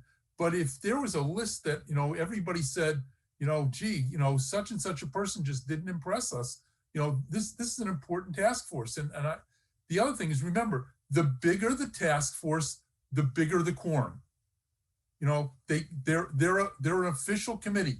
They must have a quorum. They have to keep notes. They, you know, so, you know, a group of 11 now has a quorum of at least 6. Right? And so that's very different than a group of 9, which can get away with a quorum of 5. So before we just run out and say, let's accept everybody, and it's always nice to do that. You know, we had established 9. Yes, it was arbitrary, but let's see what happens. And next time, if it doesn't work out that way, you know, we can change it based on data as opposed to changing it based on, you know, presumptions. Okay. Are people thinking that? I think it might be good for us to at least start to get our ideas in order. Mark Strange. So, yeah, I mean, I'm fine with not voting tonight and doing that. I'm gonna choose all 10. That's not gonna change. Okay. I will say, I did want to make this comment, and that is, you know, I've only been on this board for a year and a half or so, but I've been working in government for quite some time, and volunteerism is very low. It's rare to get anybody to put their time on the line and their personal resources to come out and commit to a regular meeting. So I will always err on the side of inclusion for anybody who wants to participate in our government, because it is so rare. I commend all of our select board members and all the other board members who put in the time, because it is not usual. You know, this is, you know, so we get 10 people here who are extremely qualified, extremely talented. I think we should take all of them and feel blessed to have them step forward and be part of this committee. Okay. Thank you, Mark. Tom, in terms of Richard's concern, which I think is valid about the school committee, I believe I volunteered to be the select board liaison with the school committee. And this is something that certainly should be taken up with that. And Richard, I have every intention of doing that with this, particularly with this committee for the task force on racism. So as the liaison with the school committee, there will be some input from the select board. It may not be enough, but I intend to take that responsibility on. And so I understand your concern, and I think it's a very, very valid one, because we keep hearing about the schools. So I would take that certainly as a responsibility I should accept.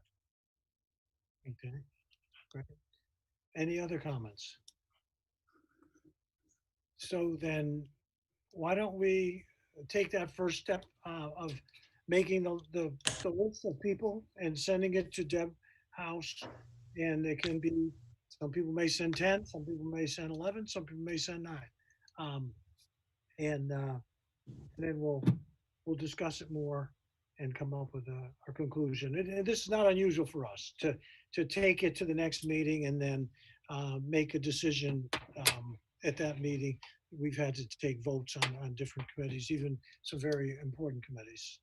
But I think this may be one of the most important committees that we have started in our town in a long time. And so, you know, like we say, you know, I think everyone on the board has said they're pretty impressed with the group of people who've come out to help the town with this movement and in terms of social justice. And so it'll be exciting to see how things go. I don't think we're going to be disappointed. Okay, then I think what we'll move on to is next is the select board comments.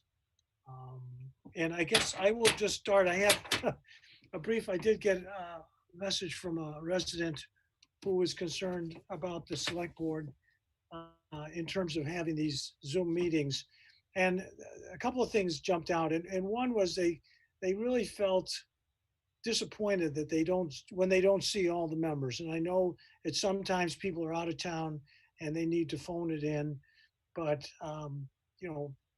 residents would like to see us. And if there's anything the town can do to make sure people have the equipment to be on these Zoom meetings, so all the board members can be seen.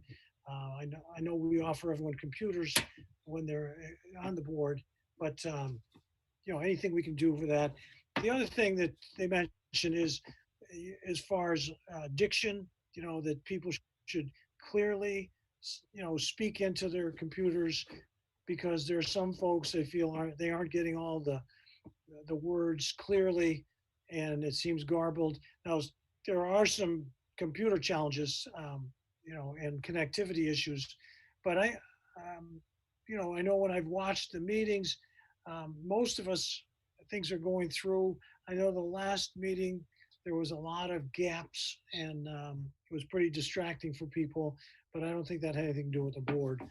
But, that's the only comment I have, is that people are hoping to see us as often as possible. I know that there's times when people are out of town, but that's about it. So, any other select board comments? Mark Gold. Thank you, Tom. I have two comments on two different topics. The first, they're both related to our last meeting. The first comment is something that was said about somebody voting as an abstention or to abstain. And oh, yes, thank you. I did a little bit of look up on abstentions, and I think people need to understand that the select board only roughly follows Robert's Rules of Order. We don't exactly follow Robert's Rules of Order. I support that. I think it's the right thing to do. But there are a bunch of different ways that votes need to be taken, and sometimes some organizations require a majority of board members to vote for something, appointed board members to vote for something to pass. Others require a majority of the board members present to vote for something to pass. And the third way is the majority of the board members present and voting must vote for something to pass. My understanding and our experience, our practice has been the third item, a majority of board members present and voting. But Robert's Rules of Orders does say that an abstention is not a vote. You are abstaining from voting. So when somebody abstains, it's not a vote. So a vote of 2-1 with 2 abstentions passes. On the other hand, a vote of present is a vote. And so a vote of 2-1 with 2 votes present fails. And essentially what the books tell you is that, and Robert's Rules of Order experts tell you, is that a vote of present is equivalent to a vote of no. I just wanted to bring that out so we're all playing with the same rules here.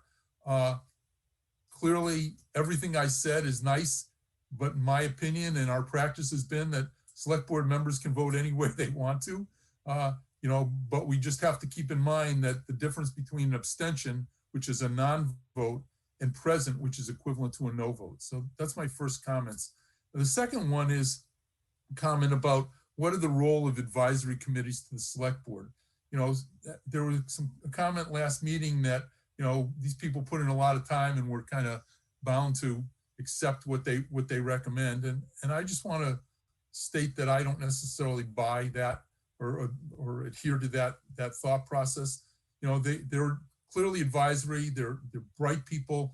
The reason we put them on advisory committees, capital planning committee, the audit committee, a lot of these committees, because they can spend a lot more time than the select board can delving into the depths of specific issues. And I think it's important that they can get that. But, although that they can do that, their recommendations are still advisory to the select board.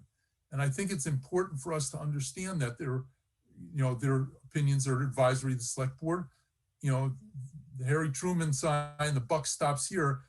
We are the elected officials, and the capital planning committee, they're not the elected officials, and nor are the audit committee, or nor are any of the other committees. And so if we have reason to want to do something different, or believe that their recommendations aren't the way we want to go, I think we need to feel comfortable doing that. And I think this opinion of mine, and it's opinion, is particularly important because we're now creating another group here that, again, you know, has some very, very bright people on it and going to put a lot of effort into things, you know, but they are nevertheless advisory to the select board. So I just want to end this comment by saying I truly value the considerations and recommendations that these task forces give to the select board, but they are advisory committee.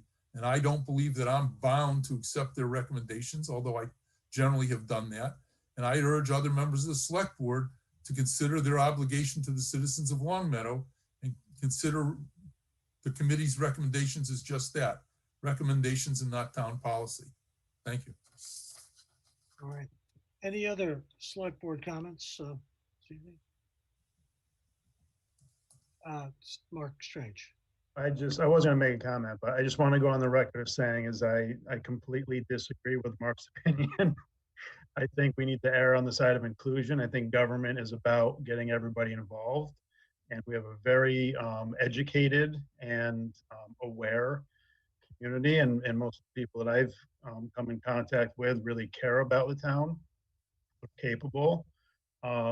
It's not to say that we have to accept any recommendations as they're presented, but my own personal opinion is that we should default to their work and their time and their resources, because if we don't, we're going to find a lack of resources, lack of volunteers, and it's going to become a top-heavy process. You know, we have primary responsibilities that nobody really helps us out with, but when we get capable people and committees providing recommendations, I think we should listen to them. Okay, thank you. And any other comments from anyone we haven't heard from? Okay, so we will move on to the town manager's report. And Lynn, you can. Thank you. Yep. I will make it brief. The adult center and DPW construction projects are moving along. The trailers at the adult center have been moved out to make way for construction of the pickleball courts. Binder and top coating is done, and surface coatings will be applied in the next 2 weeks. And the DPW is also making progress. Permanent power is going to be established at the site within 2 weeks. Exterior site work, including the retaining wall and sidewalks, parking lot paving is taking place. Inside work on the sheetrock and painting is wrapping up, and flooring work will be starting soon. This is a highlight from the fire department report, which is included in the monthly reports attached to the agenda. But I did want to call this out specifically because I think it's important. The ISO rating. So approximately every 5 years, the Insurance Safety Office analyzes fire protection capabilities and assigns a public protection classification rating to each fire department from 1 to 10. Class 1 represents superior property fire protection, and Class 10 indicates the worst. Just to summarize quickly, in 2015, Longmeadow had a rating of 5. And in 2015, the fire department participated in an analysis and was upgraded to a split rating of 4 by 4X. During that analysis, it identified several opportunities to improve the rating, including moving to a regional dispatch, adding ladder 1, increasing water on the road capacity, which was engine 2, 1,000 gallons from 500 gallons, and certifying the Connecticut River as a reliable water source. Those improvements, along with training and fire prevention inspection and record keeping, resulted in the town receiving an increased rating of a 3. So this is truly the credit to the fire department, Chief Dearborn and all his staff there.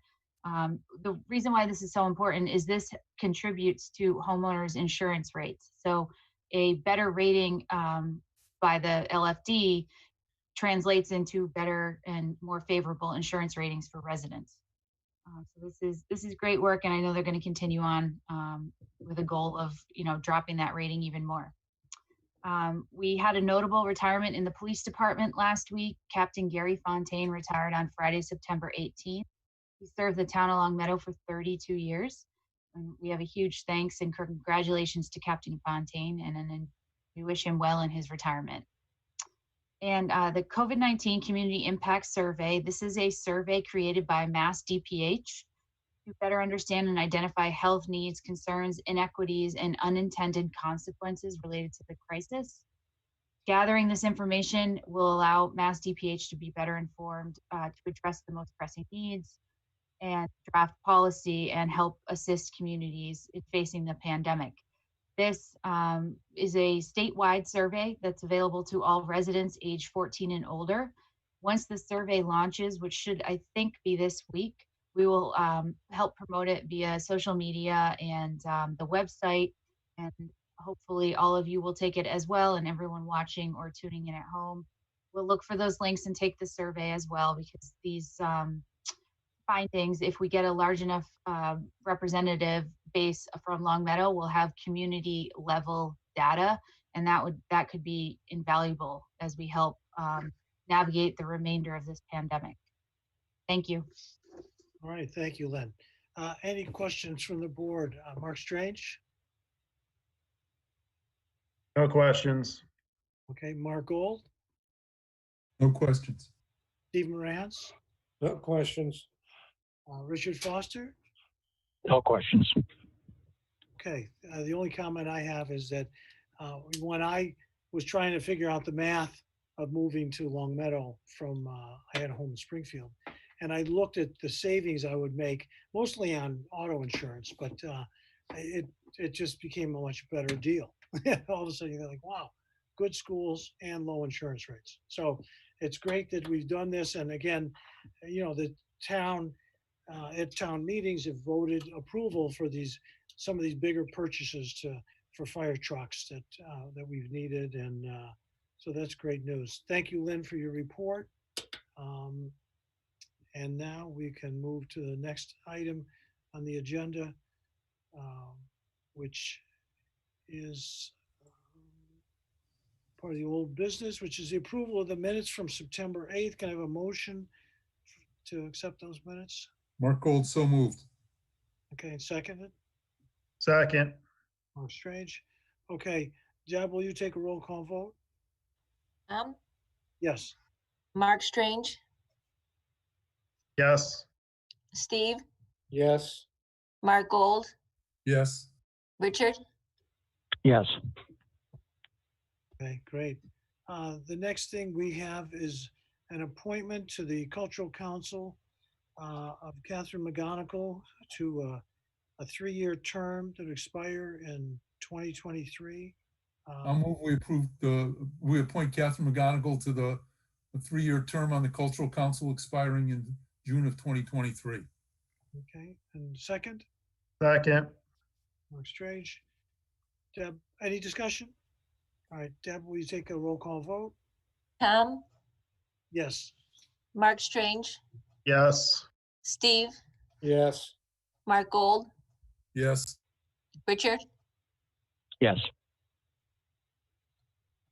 Okay, the next thing we have is the LED conversion financial summary discussion that Mark Gold suggested we look at. I imagine it's good news about savings. And we received a document on the preliminary project finances. So Mark Gold, you can take it away. Yeah, thank you, Tom. This is mostly for the people at home watching or listening. And what I wanted to just let people know is the project officially closes down tomorrow. We have our final call with our consultants, Tanko Lighting from San Francisco.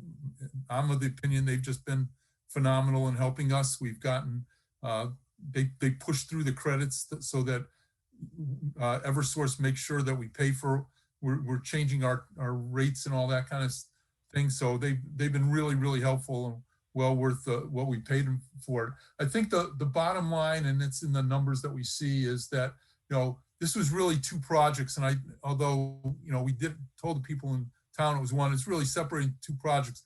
The first one was purchase the lights. The second light project was convert the lights from, you know, old style sodium vapor lights and halogen lights and stuff like that, all to LEDs. And so we've done that. We appropriated of a total of $870,000 in May of 2019. Then we went back because Mr. Pasterzik is conservative and asked for $25,000 more the following year in June of 2020. But we also got some significant funding from Green Communities, from the MAPC, which is the Metropolitan Area Planning Council in Boston, which is state funds. Eversource gave us an incentive of $47,000 for conversion of the Cobras, and another $59,000 for conversion of our decorative lights. So our total revenue was $1.14 million. And at this point, we have spent $1.05 million. Again, it's 1.14. We spent 1.05. We anticipate Paul's got a $25,000 just because we might need it. We anticipated being at 1.12. So it's from 1.14 of revenue, 1.12 of expenditures. Were $20,000 that we authorized to borrow that we don't need to borrow. So people saying, what are you doing with the extra money? There is no extra money. We're just not borrowing the money, that extra money that was appropriated. The bottom half of this is really, though, our annual savings. I will say the annual savings from LED conversion, I just literally an hour ago while we were meeting here got an update from the folks at Tanco with the numbers, and that's why this says preliminary summary. But as you can see, the savings come to about $115,000 in the current fiscal year. They drop back a little bit next year because our full payment for the bond kicks in. But you know, over the 10 years of the project, we're going to save 1.29 or $1.28 million. So, you know, and then beyond that, we save a couple $100,000 a year. Of course, that assumes that our electric rates would never have gone up, which clearly they would have been going up. But in fact, we're, you know, or our lease price would never have been going up, but it probably was going to go up. So anyway, you know, it was a successful project. The numbers there, you know, there's a lot of details behind those if people want to know the details. We've got light by light savings. We're saving about 70% of our electric usage, or thereabouts. It may be a little bit higher now. And all in all, it's been pretty successful. I guess my message to the folks at home is, if you see a light that's not working, it's probably what's called a burn-in, burnout. In other words, during the first 60 days, these LEDs tend to burn out. They're all covered under warranty. Please call the DPW, 567-3400. Let them know there's a street light not operating, and we'll get back to getting those repaired and replaced under our warranty. That's my 3-minute summary. I don't know if anybody has any questions or not.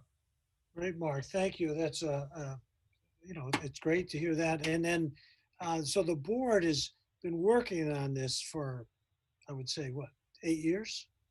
At least 8 years.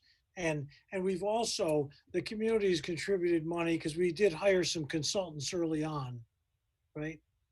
Right, way back about 8 or 9 years ago, we hired some consultants. But really, if you look at it, you know, the bottom line is we're saving actual money. The savings is going to level out at about $200,000 a year. That's, you know, that's real money for the town. Oh yeah. Well, but sometimes, you know, the community can be critical and say, well, why are they hiring consultants for this, or getting legal advice on this? And, you know, this is a nice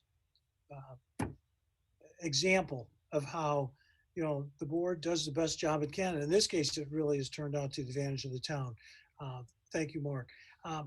Any questions or comments from members of the board? Just go at will.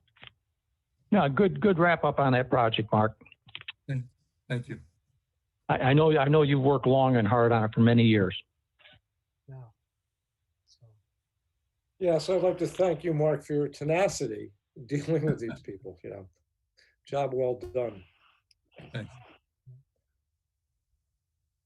Okay.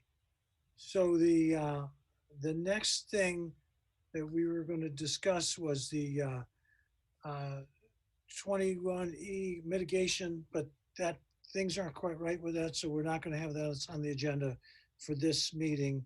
And what's going on is an update, but we will keep people posted on that. We also wanted to continue the discussion of the Charter Review Committee's recommendations for the capital planning committee. Last week, we took a vote on that.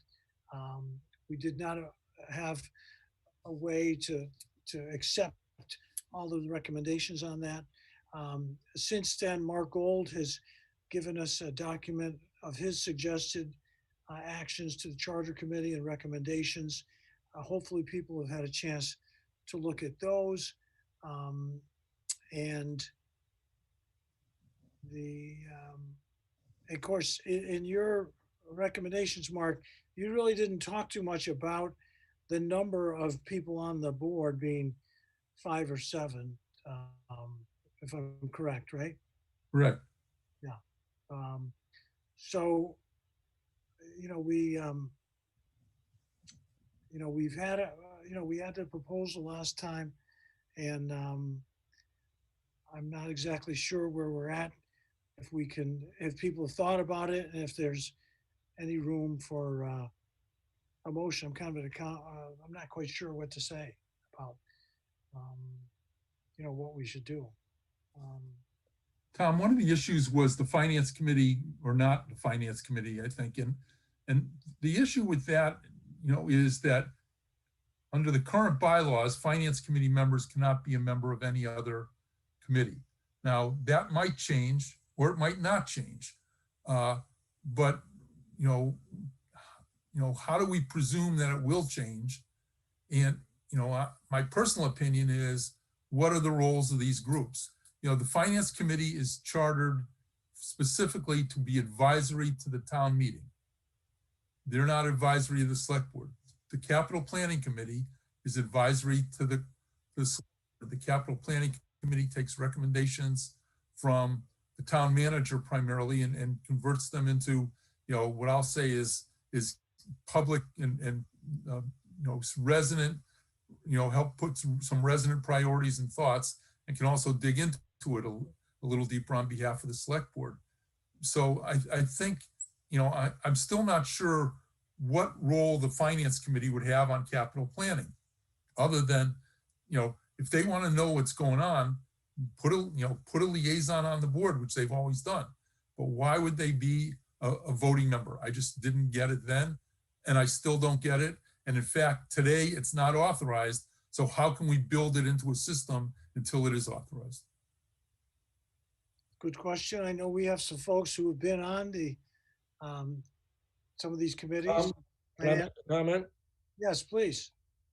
Yes, at the last meeting, I was I'm still in favor of the 5-member committee. I wasn't in favor of having a finance committee member on it based on my experience being on the finance committee. However, I've changed my mind. I do not think that, given the way these two committees are now structured, and the way they're structured does not change, I don't think it's necessary for a finance committee member to be a voting member of capital planning. I do think, though, it's really important that these two committees talk to each other. I mean, we all should be talking to each other about, particularly from long range. I mean, I get the fact that, and maybe Lynn can correct me if I'm wrong, but basically I think Lynn tells the capital planning committee, town manager tells capital planning, here's the amount of money you got, folks, and here's what I think is important. What do you think is important? If that's the case, then finance can make some, if they're only advisory, finance can make some advisory recommendations of how that money's spent, but not the total amount of money. So I think that I have changed my position. I do not think a finance committee member needs to be a voting member of capital planning. I still think that capital planning should only be 5 members, but I think there ought to be some way to have all these committees talk to each other, particularly once we get past the one year budget. I mean, if we know what's coming down the pike, finance committee certainly needs to know what's coming down the pike, as well as capital planning. So I think there needs to be some coordination between the two committees, but that's not the way it's set up now. And if that's the way it's set up now, I do not believe finance committee needs to be on capital planning. Okay, great. Good. Any other comments on this? Tom, so I tend to agree with I think with both Mark and Steve on this. I do think I think we should take the recommendation of 7 members instead of 5. However, if there's a current prohibition on finance committee members serving on any other boards, then without a simultaneous or a parallel change to that provision or restriction of the finance committee members, I would say keep it at 5. Okay. And, all right. Any other comments, Richard Foster? Do you have anything to weigh in on this? No, I've not changed any of my comments since last meeting, Tom. I thought it should be 5 with no finance as a permanent member. Okay. And so you're thinking the finance person should just be a visiting person who just see what's going on? Yeah, the finance can be a liaison position. I agree the importance of it, but we've always had liaison positions. We used to have a liaison position from finance that came to every single select board meeting. And that was when Richard was in there. We haven't had him for months and maybe years now, but no, the liaison positions are very important. But I believe, as Mark has said, I agree with 100% what he said about the role and function of the 2 committees. They're just different. Okay. All right. So what we have is we talk about this. It says a charter. Let me see. I'm looking at this. So what I'm trying to track down the exact submission for the capital planning. And what I have is section 2-11A. Is that what we're talking about, right? A1, yep. Yeah. And so does somebody, so I don't know, I mean, does somebody want to make a motion on this that will kind of meet the needs of the board? Can we just back up for a second before we do that? Yeah. So I'm not quite sure what all of this is. What exactly are we looking at? What exactly are we? Maybe Mark can just go through it quickly and just let us know what we're looking at. Yeah, in this current document that you got that I sent out, Mark, is that what you're talking about? Yeah. So like section 1 is, I mean, it looks like section 1 is a compilation of administrative changes that were recommended by the Charter Review Committee. Right, and those we voted in at prior town meeting, almost all. Okay. Okay, so this was a document that was prepared from their master recommendations, saying, how do we handle this large document that has lots of recommendations? And we split them into, if you will, easy, no-brainers, somewhat controversial, and highly controversial.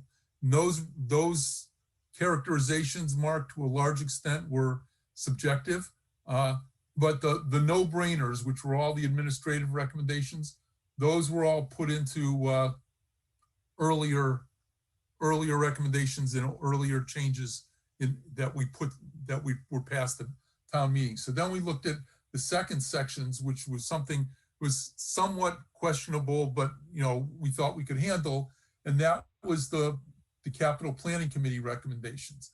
And so that's where this recommendation came in, of saying, okay, how do we handle this? And that's all that is. And then there's the if you will, the more difficult changes, which had a lot to do with the finance committee and the role of the town manager in the finance committee, and things that we thought would be far more significant. But from the capital planning perception and all that, it really was of, where do you put it for the most part?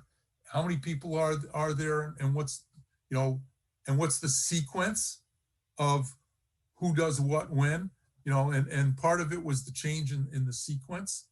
We've resequenced, the Charter Review Committee has to some degree tweaked the sequence of when the town manager issues things and when the capital planning committee has to respond, and how they respond, and all this does is really reflects that. Thank you.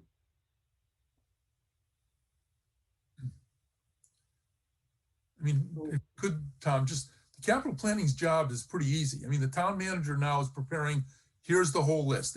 When capital planning first was conceived and generated, there was no town manager. So the capital planning committee went out and got capital lists from every department head, from the school department, you know, they got it all and they put it together and they sequenced it.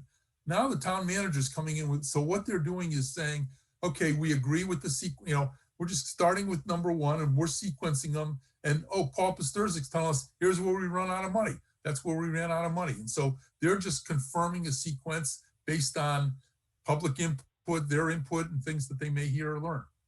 So you know, it's a matter of that's why the sequence of when the town manager gives them a list is very different from what it was originally, which was originally it came from a bunch of town department heads, and the town manager had a differing role.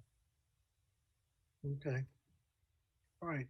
So, you know, when we look at, you know, I guess, you know, we're moving along. I guess I would say that I still feel that, you know, perhaps having a board of 5, you know, could to continue to be viable. And then, you know, we would have one person from the finance committee who could sit in on that. And then, Mark, you had some suggestions about the membership of the board and that we might want to add additional people or just broaden the idea about who could. The problem is if you say you must have an architect, you must have a mechanical engineer, what if you don't have one? I mean, you know, like Mark Strange said, volunteers aren't the easiest to come by in this town. That's why, you know, if we had 7 people who want to be on the capital planning committee, let's go for it. The more opinions, the better to some degree, and you're more likely to get, you know, somebody who's got some knowledge in specific areas. That's the problem, because capital planning needs to understand everything from, you know, from snow plows to jaws of life, or at least be able to listen to the argument and understand what they're hearing. And so with 7 people, the quorum would be 4 instead of 3, basically. And, you know, and if we said it's a 5-member board and 7 people applied who had the right skills, you know, it'd be tough to turn them down. Again, you know, we listen a lot to the capital planning committee, but you know, Tom, that over the last 5 or 6 years, we've tweaked that also. We've pulled money out, we put money in, we've turned things around because we had information they didn't necessarily have when they were just sequencing the programs. I mean, I remember the classic example of the $500,000 snowplow, which we ended up buying for $300,000 because we found out we didn't need a $500,000 snowplow. Yeah. So all right. So I don't know where we're at. You know, are we ready to? I'd like to see if we could get a motion to pass on this revision. You know, Mark, Tom, would you like to see a red line version? Maybe that's what we need. Is yes. Here's what the charter says, and then get a red line version of it. Here's what we're going to adopt. I think we've talked about this so much we don't really understand what we're voting on anymore. I don't quite understand exactly, you know, the scope of the vote. So if we can just kind of pare this down a little bit so we know exactly, you know, what we're voting on, what changes, and I think that would be really helpful. So there's 2 paragraphs, paragraph A and paragraph B. Now the person who probably could give us a red line version could be Paul Pasterzik. I'm sure he's still here. Can I ask a question? In this red line version, I know Paul and I can work one up for you, but are you considering the 7 members and 1 being appointed by the finance committee, or have you abandoned that? Because if you're considering still having someone appointed by finance committee, I think I would like to run that by town council before it comes back to you. I think we abandoned that. Okay. Let's say so, yeah. No. What was voted on at the last meeting, which turned down, I made a motion to have 5 members, one of which was going to be appointed by the finance committee, We're going to remove the word annual from the last sentence and add the phrase monitor the physical progress of approved projects. So it seems to me that wording should remain the same, except we take out one member appointed by, to be appointed by the Finance Committee. So 5 members, which is what was the original recommendation, and then approve the word annual and add the phrase monitor the progress of approved projects. That's similar to what was voted down last week, and I think if we're taking out the Finance Committee member, then I think we seem to be in agreement from what I've been hearing as discussion. Tom, if I could, there was an email that Dave Martell sent. I think he sent it to Lynn and myself this afternoon at 3:30 this afternoon. So it basically says, I'll read it. It's only 2 sentences long. As chair of the Charter Review Committee, I've reviewed Mr. Gold's comments with respect to the committee's proposed changes to the selections dealing with the Capital Planning Committee. Speaking only as the chair of the review committee, I can state that the comments thoroughly debated proposed revisions to those sections should be carried over intact to the charter. Nevertheless, Mr. Gold's suggested revisions appear not to be inconsistent with the basic thrust of the role of the Capital Planning Committee as contemplated by the existing charter.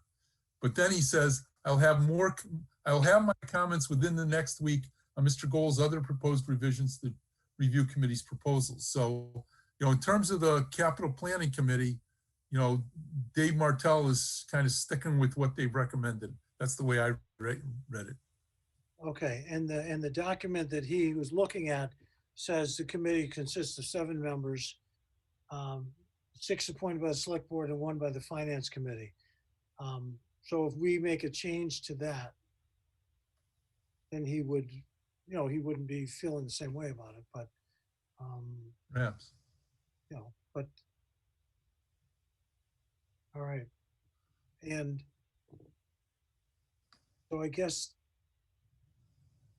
to move forward on this, we would need a motion, because his other comments are on other sections of the charter, the stuff he's going to get back to us on. Right.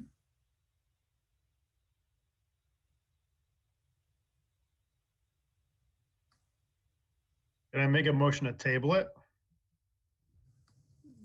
I'll second the motion. I think then we'll have a red line version and we can vote intelligently rather than put it together.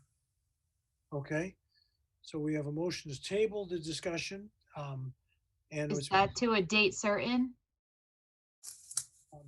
Should we do it our next meeting? Table it till our. Lynn, can you and Paul put together that red line version by the next meeting? Yes. Mark, it's your motion. You okay with that? Yep. I guess the other question would be, is it going to make it to the warrant? When does that close, Paul? Tonight? Well, it would be basically the next meeting. So we can put it on there in draft form on the draft warrant for the the October 5th warrant, and you guys can act on it as you please, I guess. You can take it off, leave it on. Okay, so we'll just get under the wire, so to speak. All right.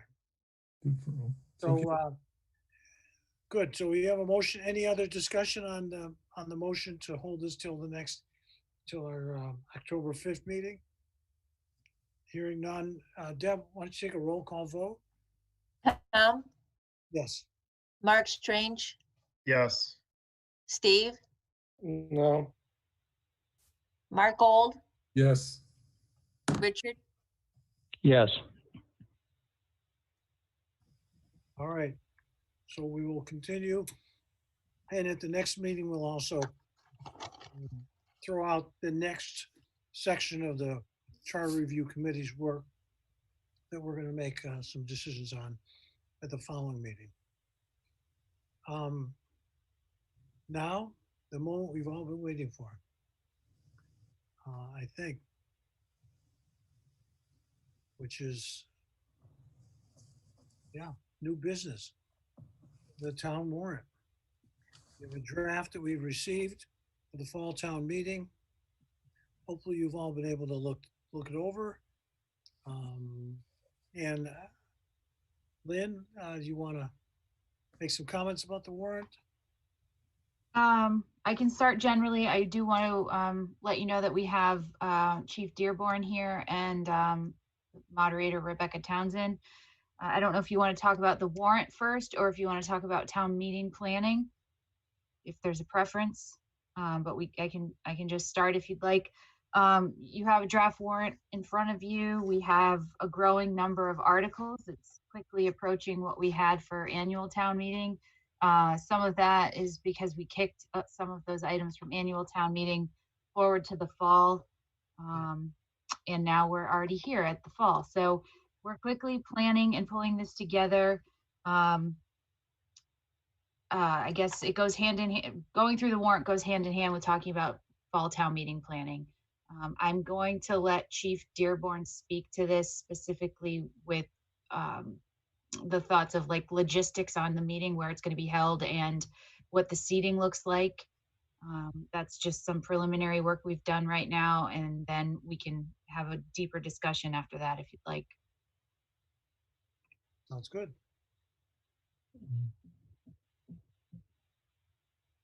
So Chief Dearborn. Good evening, everybody. Can you hear me all right? Yep. So we've engaged in the preliminary planning for town meeting. It hasn't been without our challenges. Obviously, with COVID, there's a lot of restrictions on how we have to do it. So generally, what we've been looking at is an indoor meeting. For this time of year, we felt that that was probably the most likely way we could do it. We're getting a little bit later into the fall. We've seen snow, we've seen all kinds of weather at that time. So right now what we're looking at is to hold it at the high school. There's been some concern voiced. They're going to be in about the second week of full hybrid at that point. So obviously having another set of people in the building when they're doing so much work to keep it clean and things like that has raised some concerns.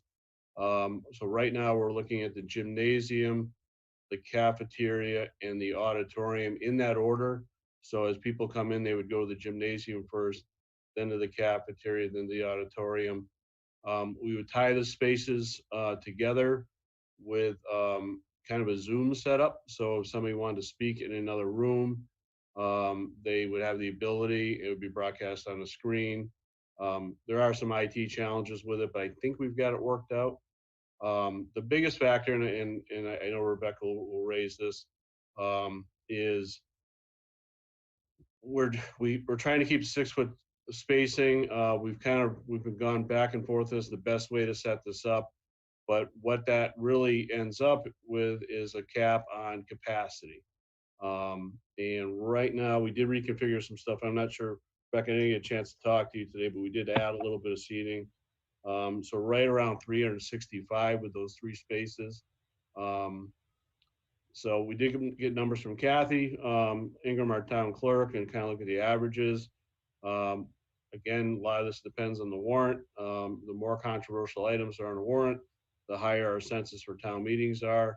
For a non-controversial fall town meeting, 300, 200 to 300 would probably work.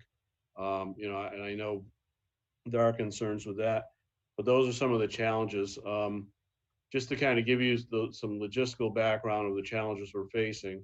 So the first one is actually tying all the spaces together with the Zoom type setup. That does require, for lack of a better term, a Zoom DJ to kind of to run that function in each room.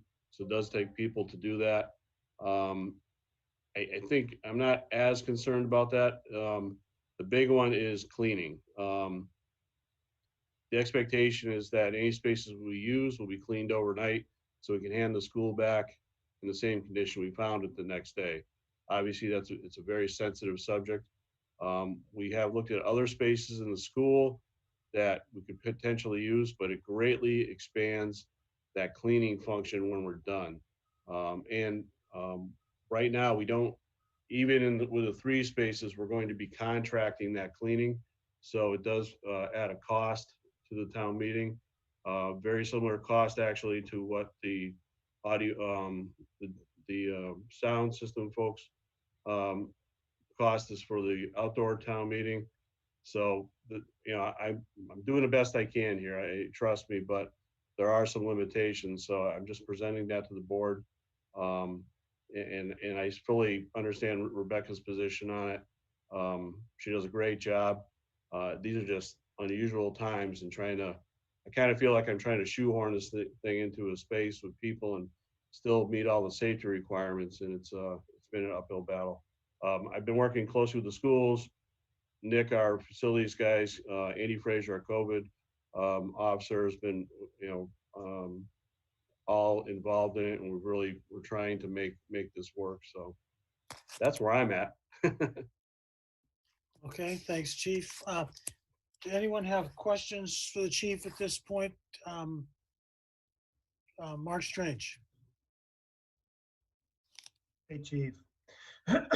Thanks for all you're doing. So if we use those 3 rooms, the most that we can get into the high school would be 365. You're correct. Yep, that's Is the latest calculation. Yeah. Is there any way to house people in the hallways? So that, not easily. Again, part of the concept is we have to tie all these spaces together with audio visual, and we also have to have ingress and egress. So part of the safety is we have to keep all accesses open. So I guess my short answer, Mark, is not easily and probably not. It seems like 365 should be enough. My concern is that if we get more than 365, I don't think we can turn people away. We can't tell people they can't participate in town meeting. Right. I think Rebecca would agree with you on that. Is there any way to allow participation remotely and have their vote count? I see Rebecca trying to raise her hand. You want to make a comment, Rebecca?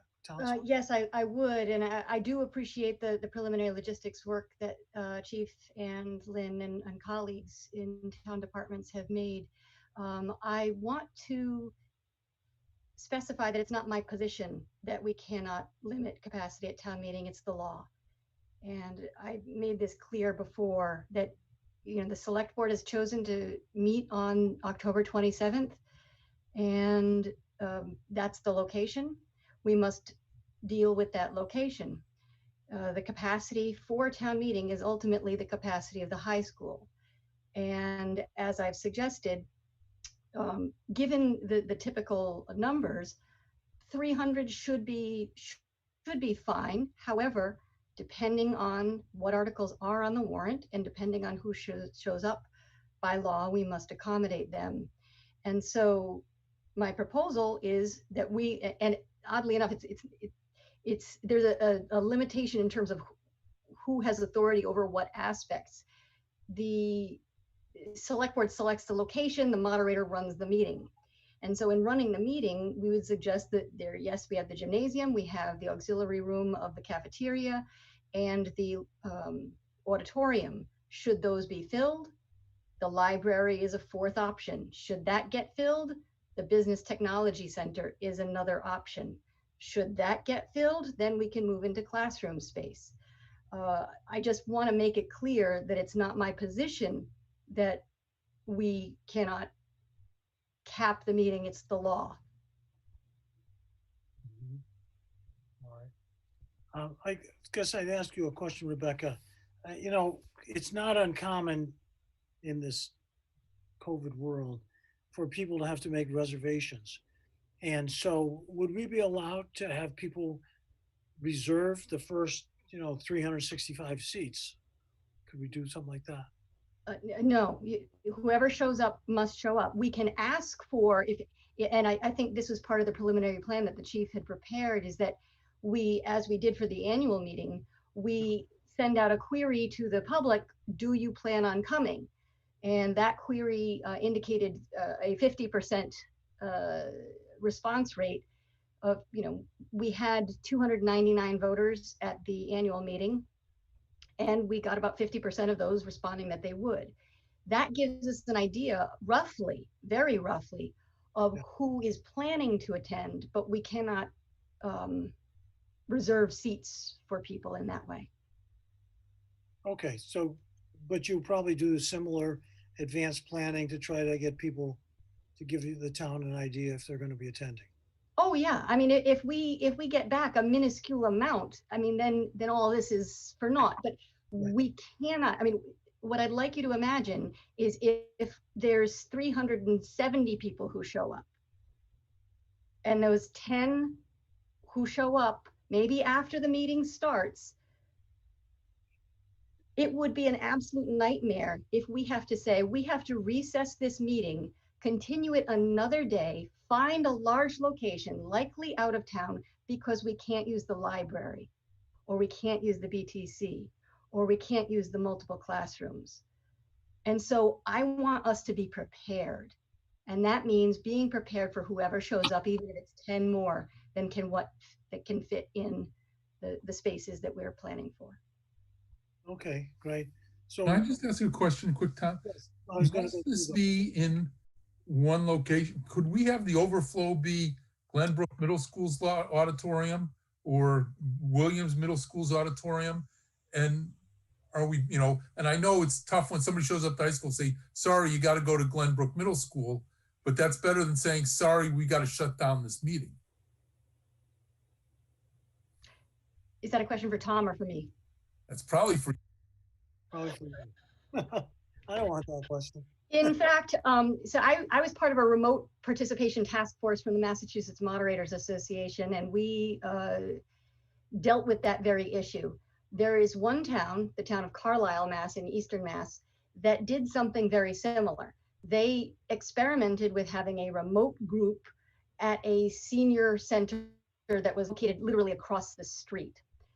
And they were able to have participants in that location remote in, and this is pre-COVID times, so this is in normal times, but they were able to do that. The law is not very specific on this, and we would need to make sure that we would check with town council to double check to make sure that that would be the case. However, given the fact that the high school does have plenty of room, and the only thing that is really causing the concern is the cleaning cost, well, that's the cost of doing business. Mm-hmm. Okay, great. Richard Foster, any questions for the folks?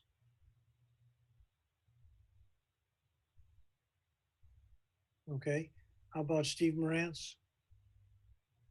No, my only comment would be I'm not sure if one went through the records for, and maybe it would be different this fall town meeting. I'm not sure I've ever been to a fall town meeting that had 360 folks show up. So yeah, if we're gonna all be gambling on this one, that's, this conversation might not be, we might luck out, because fall town meeting is not the well-attended town meeting. That's my only comment. And except for, God bless you guys for doing all this work to get this done. It's a tough situation. That's all I got to say. The problem is you got to plan for the worst, because like Rebecca said, if the 366th person shows up, you got to have a place to put them because you can't turn them away. Well, we have the places in the high school. I mean, that's what Rebecca just said. I mean, there are places in the high school that, but they got to be tied in with video or audio or somebody to vote, to count their vote and all that kind of stuff. So it's not just a matter of go sit in the classroom. You got to tie them. They got to be part of the meeting. I understand that. And that's, as Rebecca said, it's the cost of doing business, having a town meeting.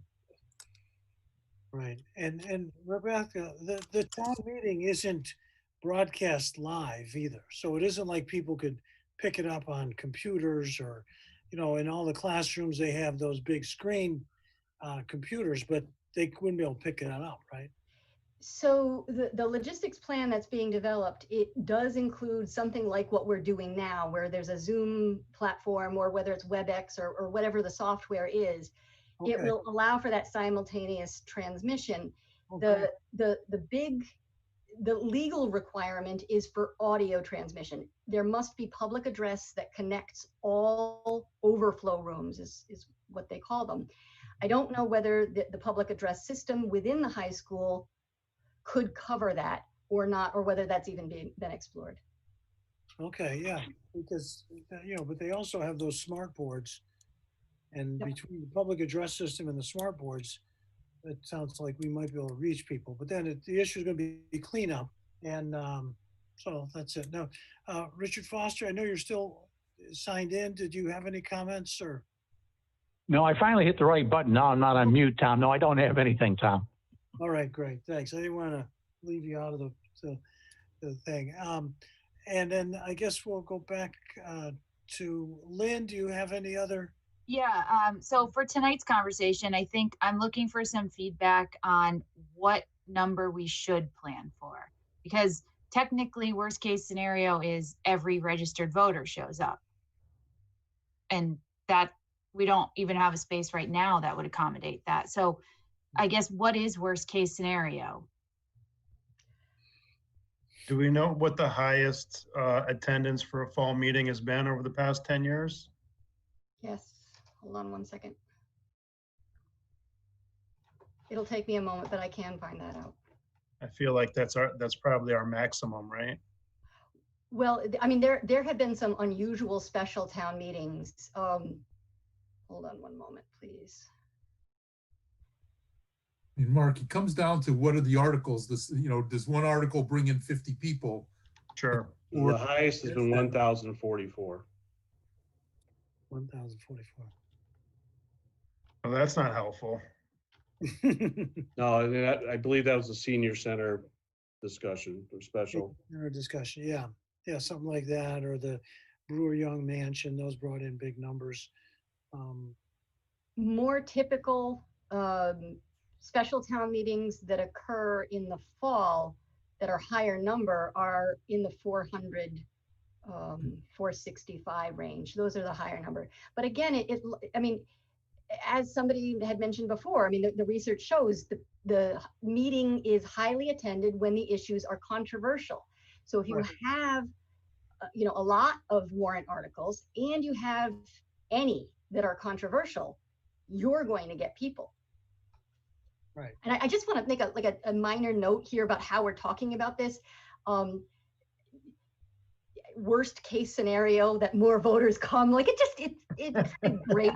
Like, okay, what is the maximum number perhaps that we can plan for, and think of it that way. So just a friendly suggestion about terminology. Yeah, it's a great point. Thanks. So, and then can I just ask one other clarifying question? So items that were submitted for the annual town meeting in May, which then turned to June, how long can we continue those forward for? Because some of those, or one of them in particular, could be one that draws a large turnout. There's another warrant article that I'm aware of that may also generate a larger turnout. How long can you keep continuing these forward to a different meeting for? It largely depends on which articles. So the select board made a promise to citizen petitions that we'd put them on, that they'd just re-put those citizen petitions on the fall warrant. Other things that the select board would like to take up as part of business, that's at the select board's discretion as to when they put them on. But just out of courtesy to the citizens from June.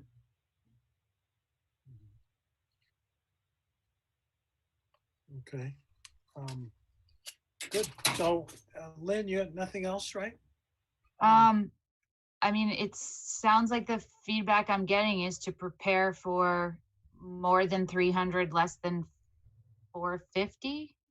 I guess that's what I'm looking for, because this also accompanies needing to have a conversation with the schools and retain the cleaning company, get an estimate on that cost and how long they need access to the building for, and also likely need to bring in additional IT services.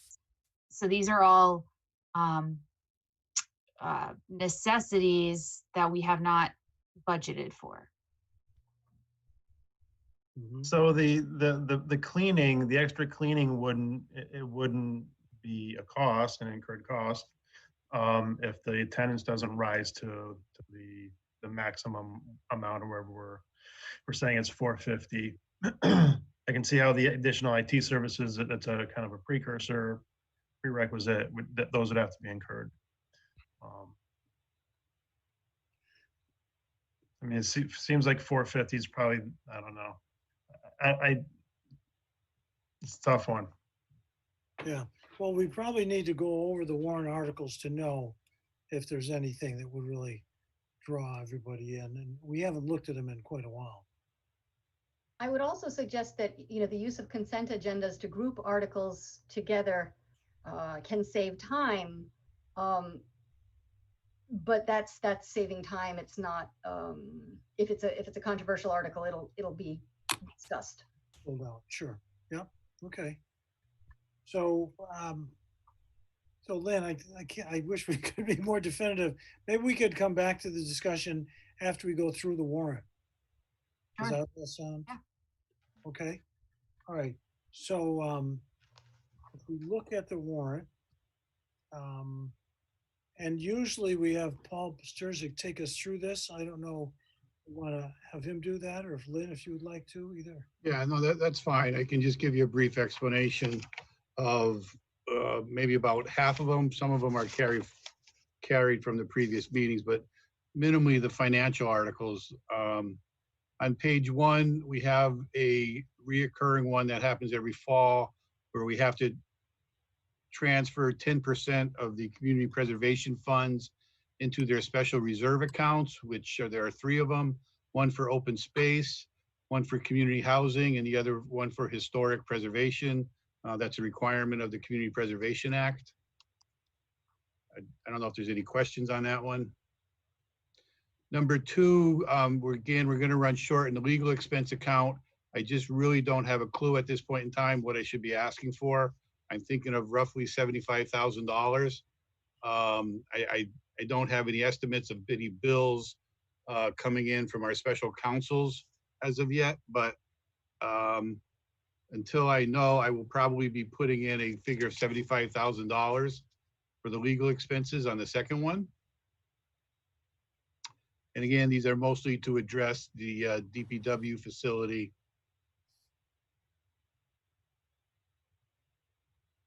for the most part, and probably, I don't know if there's going to be a little with the gas pipeline. Number 3 is a recension of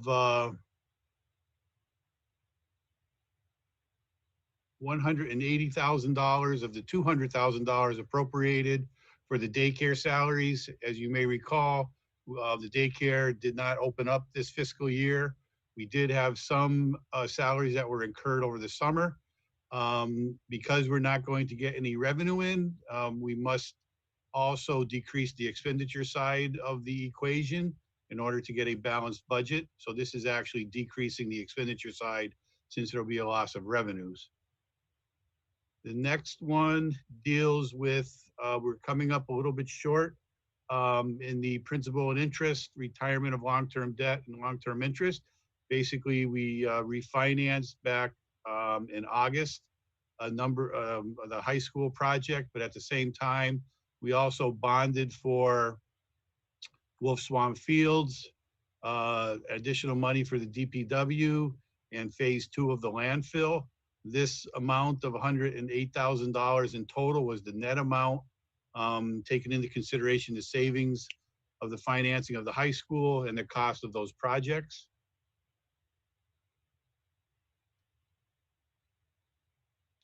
Next one deals with the emergency cleanup with the tropical storm from August 4th. That amount is estimated to be $105,000.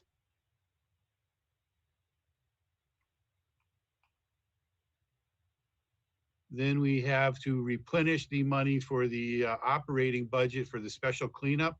The special cleanup could not be considered an emergency expenditure because emergency expenditures just relate to the immediate threat of life and or property. So they had to be taken out of the budget. So we will be we will be putting back in the $55,000 that was incurred for some of the other expenditures, inclusive of the townwide cleanup.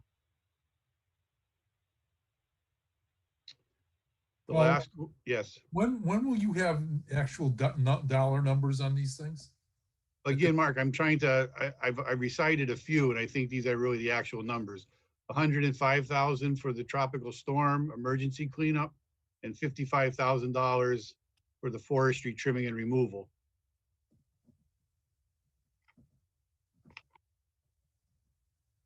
Okay, thank you. The next one is kind of a wild card, and I leave it up to the select board. There were two things that were taken off the capital plan back when we voted on back in June. We took off $50,000 for the fire department kitchen upgrade. I'm sorry, it should be $75,000 for the fire truck, and $50,000 for the fire department kitchen upgrade. So I don't know if you want to put those back in at this point in time. What do the finances look like for? I mean, we took them out so that we took them out. We'd have to be paying for them out of free cash, Mark. We would, you know, historically we would have paid them out of raise and appropriate of the tax levy. I don't think we have that capacity, given the fact that, one, we don't have a state budget. We don't know what that number is going to be. And I think obviously there was going to be a decline there. So we had to cut back on certain expenditures.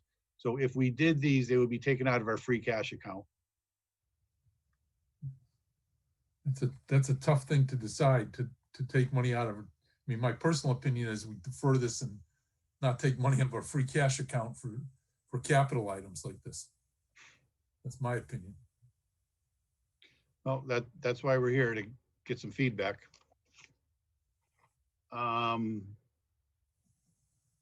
The next one deals with the paratite, the concrete issue with structures in town. I don't know if Richard wants to explain that one a little bit further. It was upon his recommendation. Yeah, I'd sent a lot of stuff out to select board members to try to get them up to speed on what's going on this issue. Apparently, there is a governmental task force in the state of Massachusetts that's been looking at it for the last year. The main problem that comes down, nobody has actually got behind this issue with the realtors to make sure of what information is being given to the potential buyers. It looks like it's being handled basically like lead paint was issued in asbestos, you know, where the owner says, I have no knowledge, I have no knowledge. What I tried to bring out to the board and what's coming out on the state level, and it was massively brought out in Connecticut, we're not dealing with a standard type simple thing. We're dealing with an issue that an unsuspecting buyer comes into our town from, say, Nebraska, never hearing of this mineral, buys $1 million home to find out 6 years later that their foundation is totally shot, and that there was knowledge of this possibility and that nobody actually tested or mandated disclosure. And I think this is what the state recommendations were being, that there be some mandated disclosures that take place, included up to the point of actually a core test. The difficulty comes into this situation is that this ranges in homes from 1983 up until 2015, and last week they extended it, they believe, to 2016. There's a mandate in the state of Connecticut to where this foundry, and not J.J. Mott, they're out of business, but the other place to produce the aggregate, they cannot sell the aggregate in the state until 2021. Apparently, we have no moratorium in the state of Massachusetts. So they actually can be selling defective concrete up here at this point and still be contaminating home bases. We're not sure it's taking place. Nobody's for certain. They suspect some things are taking place. So it's a two-pronged thing. The one thing is to put in solid protection for a buyer. And the second one is to put something in the language that said you'll no longer be allowed to bring concrete into our town unless you certify that it doesn't have aggregate coming from these certain pits down in Stafford Springs, which is one of the only known locations in the immediate area for pyrrhotite. Pyrrhotite's extremely rare. It's only three or four areas in the entire North America where this mineral is located. So we're dealing with a very complex issue, and an issue that's far and above what is customarily in a real estate transaction, to where, you know, all of you bought a home recently, you go in and you sign 70 some forms and nobody reads them. And the fear is that unsuspecting buyers are going to get caught with a $200,000 to $400,000 repair bill on a foundation of a home because somebody, maybe not purposely, but somebody didn't ensure that disclosure was being made. That's the purpose of the article.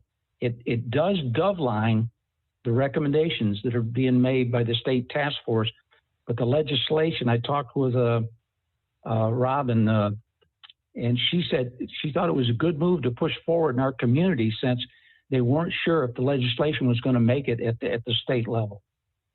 So Richard, this is Mark. So there's two articles here, and one is you can't use concrete from an affected quarry, and number two is what I'll call a disclosure statement required in all house sales, right? That's correct, Mark. And what I'm having a difficult time even finding out what's being used. I've been in touch with the Realtors Association 3 weeks ago, and they're still debating on what information they're going to share. Basically, I can tell you after talking to 2 realtors, it's apparently a fairly standard disclosure at this point, sort of like one of those things that you go to the owner and say, have you had any problems with your concrete foundation? And they say, not to my knowledge. And there it sits, it's in limbo land. We need to make sure that these are the right wording, because the worst thing we can do is take up time, discuss these, hopefully pass them, and then have the Attorney General say, no, they're not legit. And we don't have to dot every I and cross every T, but I think this is something that we need to have some relative level of assurance that we're not going to do this for naught. It's pretty clear, you can't bring this stuff into the town, number one. And the second one is every real estate has to say, simply, if this house is built between these years, buyer beware, because it could have the wrong kind of concrete. Well, it's the disclosure on the buyer beware, Mark, because I don't know if you're anything like me, but we're so used to having lead, asbestos, and all these other issues that come before us, which we now realize aren't that great, and we can take care of them. This is an animal all to its own, because this one, like on Dupree's house in town, what, he spent $375,000 putting a new superstructure in under his home because his walls were collapsing. This is the point on this one, is that it is so out of the ordinary that it deserves very special attention with the agreement with the realtors. And what they're doing now does not seem like it's totally addressing the issue with the level of importance that needs to be placed on it. The question for us is, will this be highly controversial and end up bringing in 400 or 500 people, or even 50 or 75 people to discuss this, or will it fly through under what the Larry Starr, let's just move things along kind of thing? Plan. I suspect the second process, so I have no problem including them as long as we know the wording's good. Personally. Can I make a comment on this? Yes. I think not having this stuff brought into town for construction, that's a pretty easy one. But with this, the pyrrhotite, with this substance in people's basements or foundations, this is not, as far as because I actually worked in Stafford Springs. I know a fair amount. I actually know people who've had this issue confront them, and there's no standard about if you have so much of this in your foundation, it's going to crumble. That no one knows what the deal is, and so there are labs that if you send it out to, they're going to say, because this stuff does appear a lot, and so if you say I've got 1/10 of 1% of my foundation is this substance, and so, well, I'm not going to buy your house because it could collapse. The foundation, and there's no science that says that's the case. So the science, I mean, this stuff happens, and there's no doubt about it that, you know, this is the stuff that came out of this quarry was not, should not have been used for foundations. But there's no standard that says if you're over this number, you know, you really have problems. And so while I totally agree with Richard that the seller, the buyer needs to be protected, but the seller, I mean, because we know people who they can't sell their house because not that the foundation is crumbling, but because this, you know, this lab said, well, you got this, it's in your foundation. How much they say, well, you know, it doesn't make a difference if it's 0.01 or you know, 15%. And so I'd be really leery to say, if this stuff shows up in your foundation, you have to tell somebody about it. At this point in time, I think it's premature for us as a community to say, if it's, you know, the whole disclosure thing, I think we need to really think about before we say, okay, you know, this is what we do. I think, I'm not sure the science is settled. If you got so much of stuff in, you know, the science is settled that foundations crumble. But the science Steve, is just not so you how know, much of the stuff is in it, is in there. This doesn't say if it's in your foundation, you have to disclose it. All it says is this stuff existed in Connecticut through these years. It may or may not be in this dwelling. And we just want to let you know, because you may be moving here from Missouri or Arkansas and never have heard of this. That's all it says. It doesn't. No, actually, Mark, there's something in the wording that came from the state task force that stated that they wanted a core sample.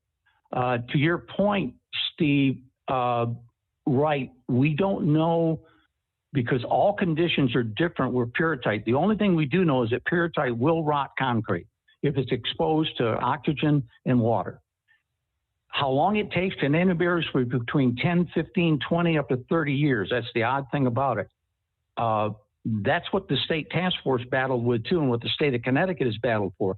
Now, ideally, what they did down there, they put in major funding that allowed people to go and get grant money. The whole part of disclosure in our town is, in this community, in East Longmeadow, will finally be able to find out how big is this sample, so that they have legislative power to be able to get the state to roll in a large grant operation like they did in the state of Connecticut.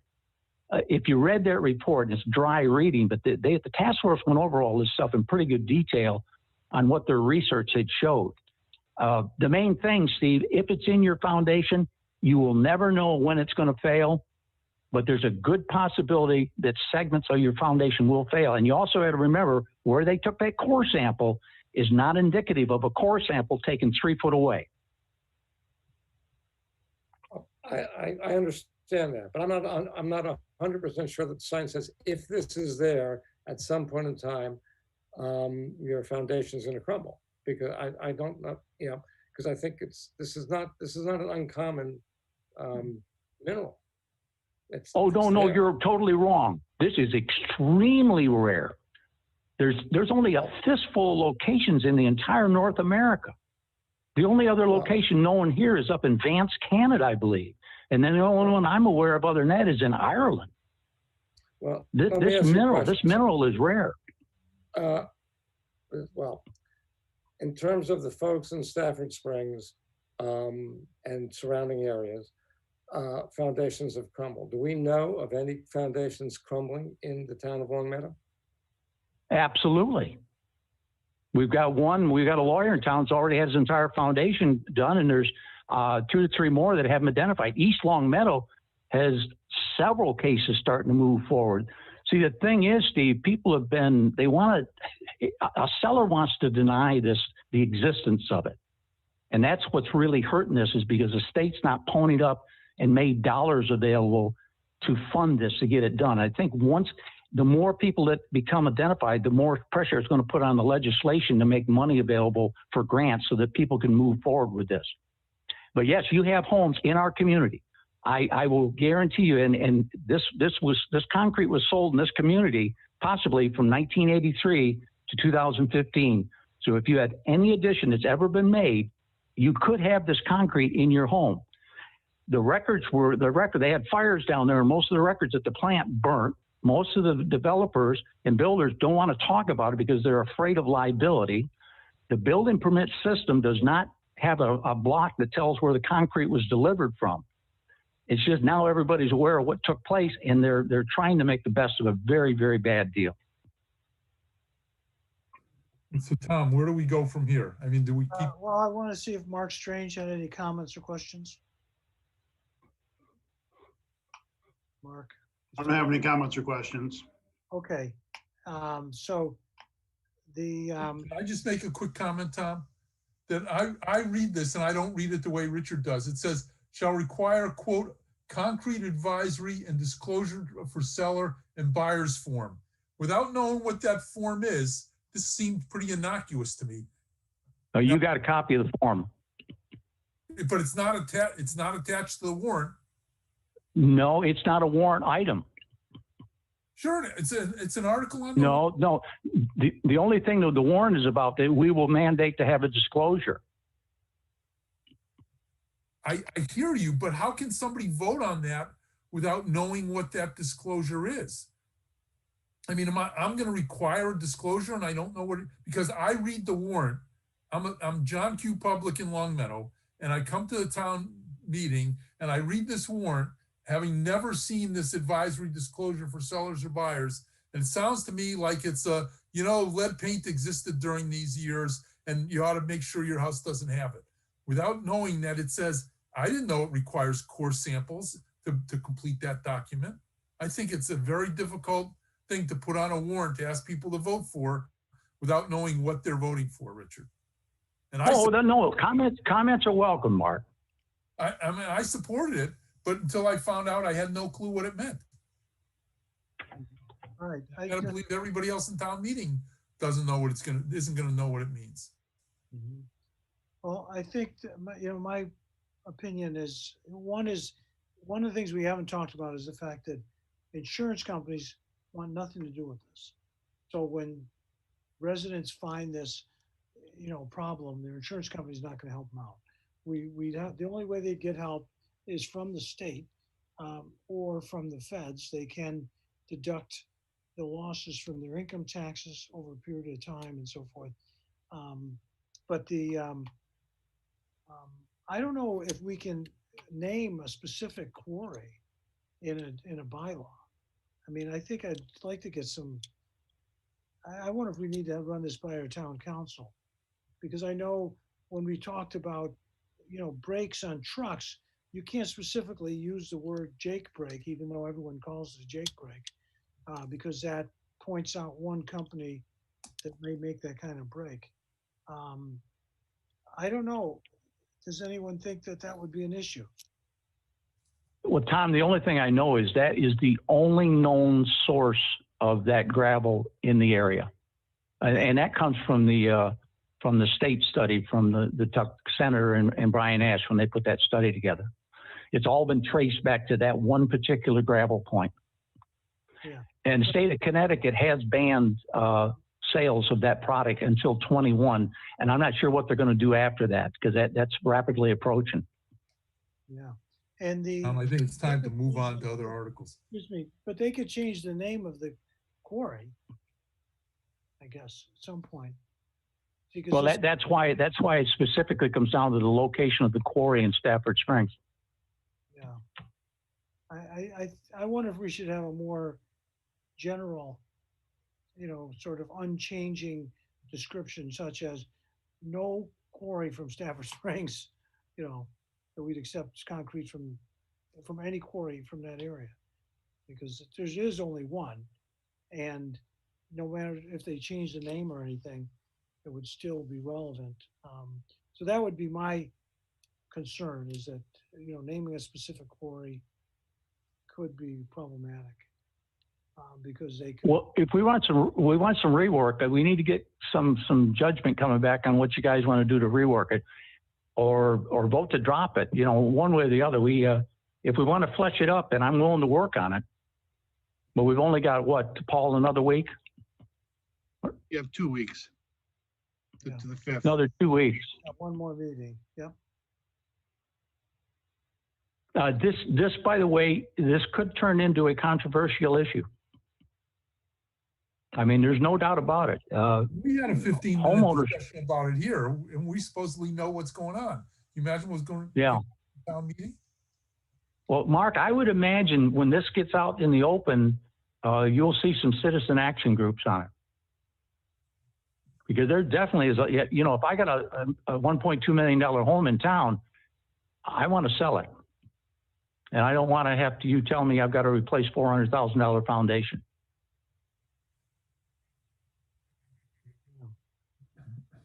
We cross our hands and hope that the annual town meeting in May is a little easier and we can have this, put this off till May. Well, that's up to the board. And the issue is not going to go away. I do know that. I think you guys know that too. It's building. I mean, state of Connecticut's been fighting it for years. It's just really picking up speed in the state of Massachusetts. Well, I like the idea of people who are going to buy homes in Longmeadow feel confident in the product that they're investing in, because it is a big investment, you know, to move to our community. But I also am concerned about people who might feel they can't sell their properties. So I don't know how we work that through. You know. Yeah. Okay. Well, actually, that's what's happening right now, Tom, is that some people are very much aware of this, and it has affected some sales. I mean, if you get out and talk to the people, you'll find out that there has been effects on it. Because you know, if the home was built in 1980 and you and I walked up in 2020 and looked at the foundation, we can almost empirically say there's no pyrrhotite in that foundation. After that many years, if there's absolutely no signs, we're pretty well sure that it just is not going to take place. It's the ones built in 2005, 2010. That's the ones that you really got to worry about, because it may not even started to show yet on those homes. Right. Richard, are you saying now if there's any amount of this substance, any amount, that your foundation is going to go? Because I don't believe that's the case. No, I'm not saying. What I'm saying, if you do a core here and you get, say, 1%, there's no saying if you move the core 3 foot away and take another, you may get 3%, because it's an aggregate that was coming out of a plant as it mixed into concrete. What they're saying, and you've read the stuff and I've read the stuff, if you have any pyrrhotite showing in there, it raises a gigantic red flag. Right. But, and I understand if you take it here, you take it there, but, you know, so you take a sample and it's the problem is if it's a dinky amount, and, you know, as I said, I'm not sure the science is settled. And the other, one other point I think you're trying to make is, if you want the state of Massachusetts to say, okay, we're going to help you out, your point is, by doing this, the state is going to get involved. I'm still like, I think the state should be involved with this thing, like the state of Connecticut is, but I'm not sure what passing this bylaw, although protecting buyers, I'm not sure what that would do for having the state get involved, which is what you want, correct? Yeah, absolutely. We want the state to be involved, and the fact is, we need to take some type of action, I think, in our community, since we're aware of this issue, and it's becoming more widespread in the knowledge of the problems. By the way, there is a couple of experts out there to talk about this issue. If we wanted somebody to come up and talk to our board, there's some recognized experts that deal in the field.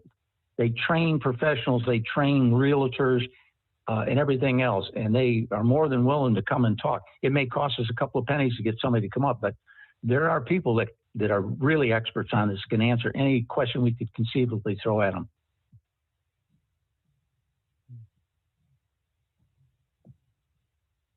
All right, well, we have not really voted on any of the other articles yet. So is there any other questions on this? Maybe we could go through and then we'll come back and then we'll just figure out if we're going to vote on articles one at a time. We'll just take it on then. So yeah, I'm totally in favor of moving on, Tom. Okay, so let's look at that. So then the next so the next two articles I'll speak to, because I put those forward. They relate to amendments to the zoning bylaws. One is to add some teeth to the enforcement section of zoning, which would allow unpaid fines to be liened. This is mirroring what was done for the registration and maintenance of foreclosed properties, which has been very successful. So this would do that to all of the zoning articles anytime someone violates a zoning bylaw. And then the article after that adds a definition to commercial vehicles. That is that the zoning bylaws are silent. There are no definitions in there for a commercial vehicle. And this is the definition that the bylaw task force or working group helped develop with me. Okay. I support those, both of those. Likewise. Steve Moranci, comments or? No, I have no problem. Okay, Richard? Mr. Foster, anything on these two bylaws? No, thank you, Tom.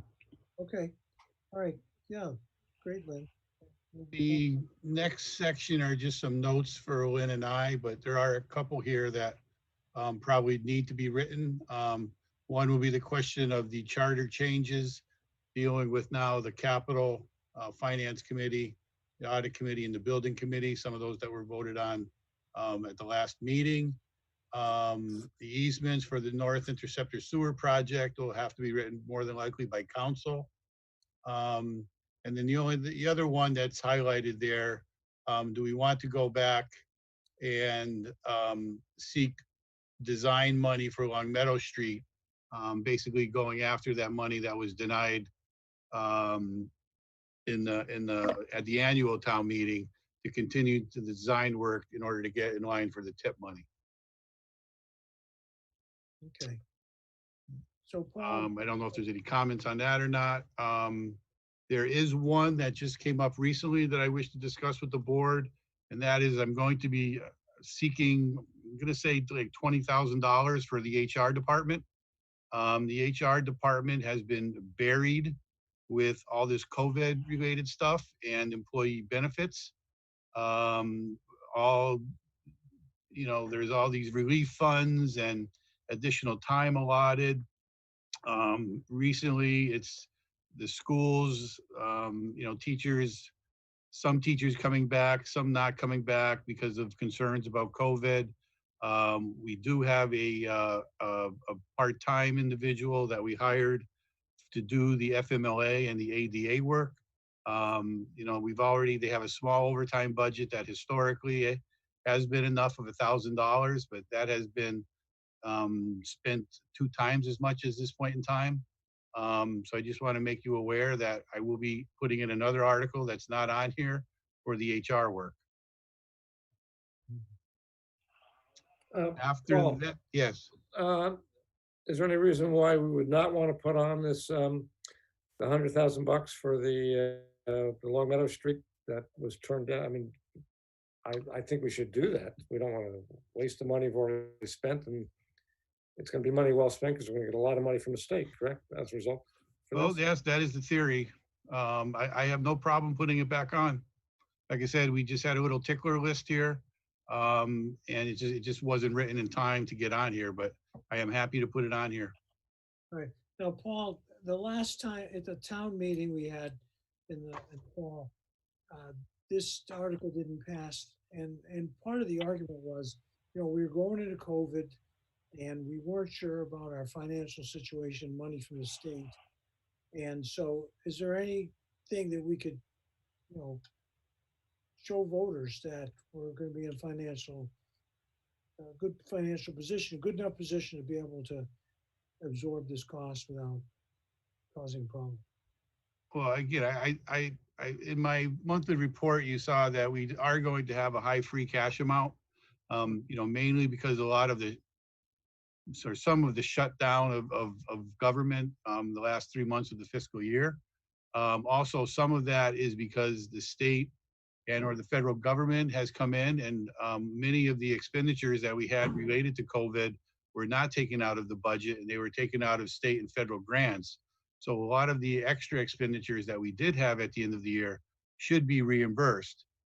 Having said that, that saved a lot of the general fund money, which ended up as our free cash that will be certified within the next couple of weeks. So from a financial position, our reserves are probably going to be very high. So I don't think there is a concern over our financial position unless the state comes out with its state aid money and it drops to the bottom, which I don't think that's going to happen either. That is a wild card kind of at this point in time. But I think the key is this $100,000 is more of an investment that will return, 10 and 15 times worth of project money when and if Longmeadow Street ever gets redone through the TIP project. So I would consider it more of an investment as opposed to an expenditure. Right. And it sounds like we could argue we're in a good financial position to do this. So yeah, I would support putting it on also. Okay. Yeah, Paul, how about 100-time return? Well, I mean, you only said 1.5 million. I was being conservative. Yeah, that job is coming in at 8 to 10 million. I can't imagine what's wrong with our town that somebody would get up and tackle something that is so basically primary to the existence of our community. The only thing I can say is it's just a total lack of understanding of the process. You guys know, you've heard me say, I don't care if we do the job in-house dollars or through the state. We have to do the same engineering as we're doing right now to do the job. There is nothing unique about what we're doing. The only thing that makes this unique is this is a mandatory requirement if we put it into the TIP program, is that we get our engineering and get our plans and specs up to a certain level, then they will accept the job. Other than that, we would still have to do every single piece we're doing now. Nothing is being done out of the ordinary for a normal project being developed in our community. I don't know if you guys have been reading the mail, but there was just somebody complaining last week about Longmeadow Street and how bad it was. And then we had somebody else saying they think it's great. So, we have professionals that we've hired to run this town and to provide the guidance to our board. They have done their job. They provided us. And we know, if long member standard and even the newer members are very much aware, some of these programs have special requirements that we as a community must meet if we're going to have the grant dollars. I see John sitting there half asleep. He has grants running out of his ears. He knows what he must do to get the grant dollars. Even if it takes expending money up front to do something to get a prerequisite out of the way to be able to get to that grant, you automatically do it because it's good management. That's the only thing we're trying to do is demonstrate good, sound management to our community. And we've got to stand up, guys, at these town meetings. And when somebody gets rogued, I mean, we all have an obligation to stand up and defend the programs that our town manager and our division chiefs have put together. I mean, we agree on this warrant, and we should be able to stand and scream on the town floor to defend them. I yield my soapbox. All right. Yes. I would say, Richard, bring it to the fall town meeting and make that statement, because that statement was not made at the annual town meeting. And I think had it been, the article would have passed. Well, if I could have wore scuba gear at the town meeting, I would have been there. Yeah. All right. So the next article basically is putting money into our operational stabilization fund. I am going to modify it slightly to say that the town vote to raise and appropriate and or transfer from available funds in the treasury. Again, with the state not giving us their numbers, I cannot balance a budget without those. This will give me some leeway if I have both options available, and we'll clean it up by the time we have the motions made. And I cannot put in the number, even if it were from available funds in from the treasury or free cash. Again, that will be certified in the next 2 weeks or so. So it's a common article. We took it off the fall town meeting. I'm sorry, the annual town meeting. We were going to put $250,000 in the operational stabilization fund as part of our plan. We took it off because of the uncertainty. We're going to try to put that money back in. Plus, the selectmen have a policy of putting anything at the fall town meeting, over $500,000 remaining after we set the tax rate and everything like that and get everything balanced, that money go into the operational stabilization fund also. So I just don't have the number for that, but it's just a common article that we put money in our so-called reserve account. The next article is for a bill of prior year. I believe it's somewhere in around $450 that popped up over in the late summer. The next article is to rescind the bond issue that we had for phase 2 of the Bernie Road, Tina Lane landfill.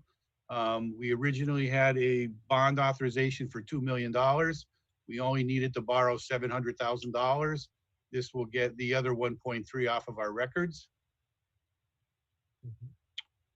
Then we have a community preservation article that they are recommending that we just make the clarification that we take money away from an appropriation that they made for the Wolf Swamp Ring Road, and that it would be reappropriated for the Wolf Swamp leveling, and field improvements irrigation system.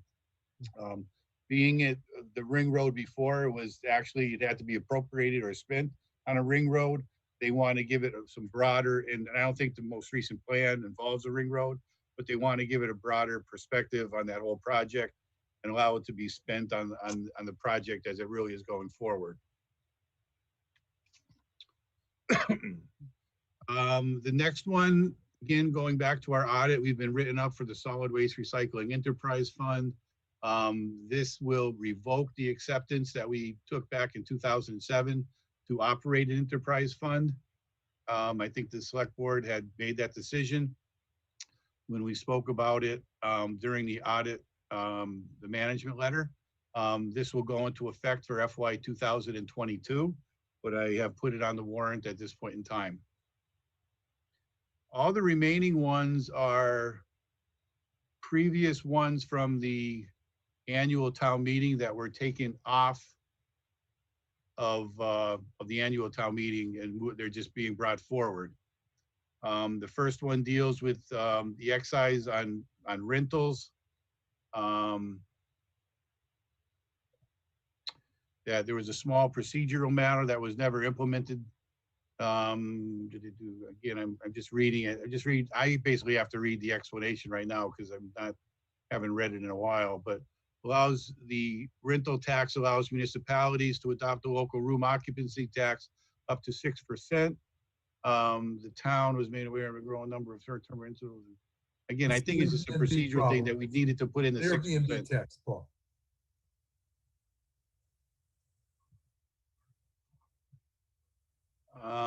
The next one deals with the town meeting warrant closure dates. That we've always had a problem with late petition articles and things to that nature. This basically puts some teeth into when certain things are due for town meetings or either special or annual, that they do have now a bylaw to stipulate those timeframes.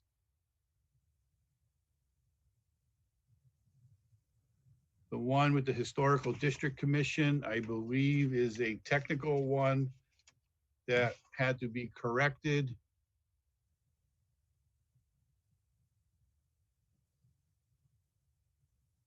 Right.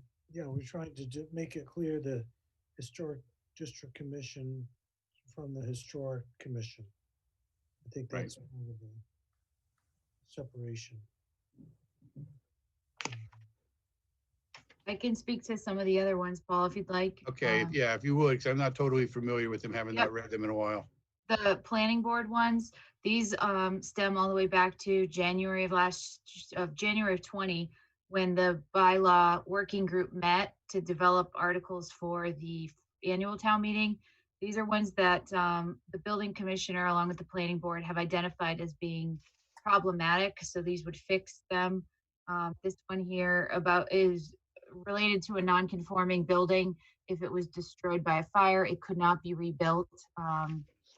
This is going to amend that to change the extent as long as it was on the same footprint.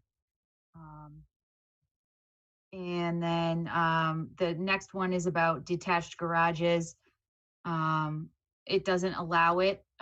There's a kind of a workaround right now where a 3-car garage is allowed if it's attached, but a small 1-car garage, if somebody has the space and wants to put a 2-car garage that's detached, is not allowed, even though it still meets the 3-car limit.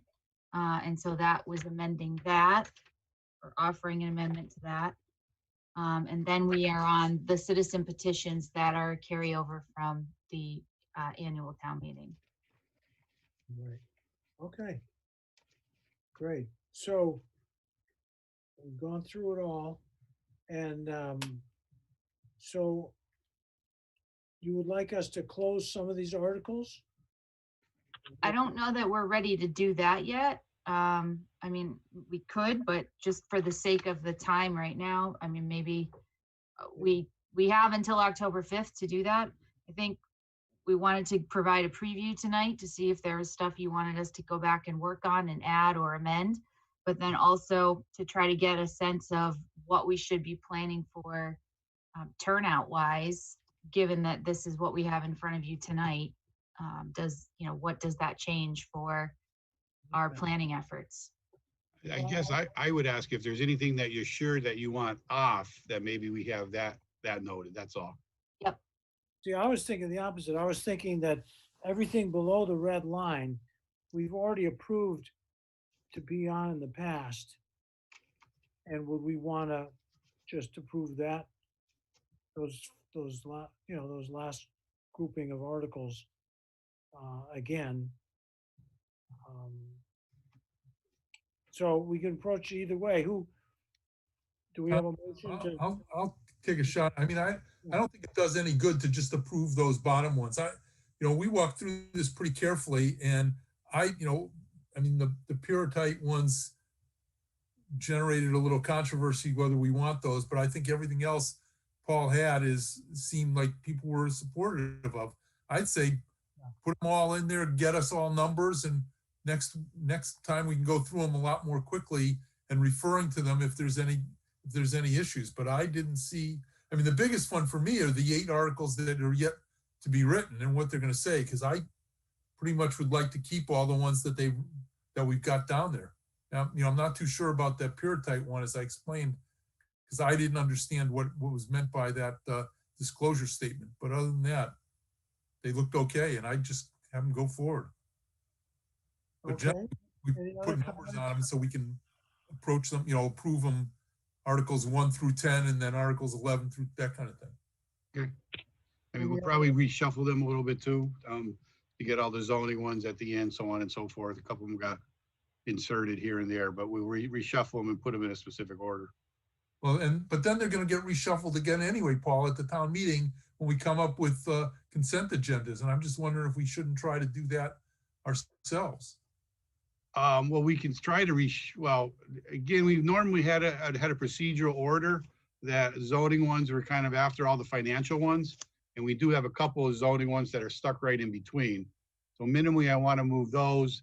And I think I want to move the operational stabilization funds to maybe one of the final ones where we're making appropriations, just in case something gets modified that's before it may have an effect on those numbers in that particular one also.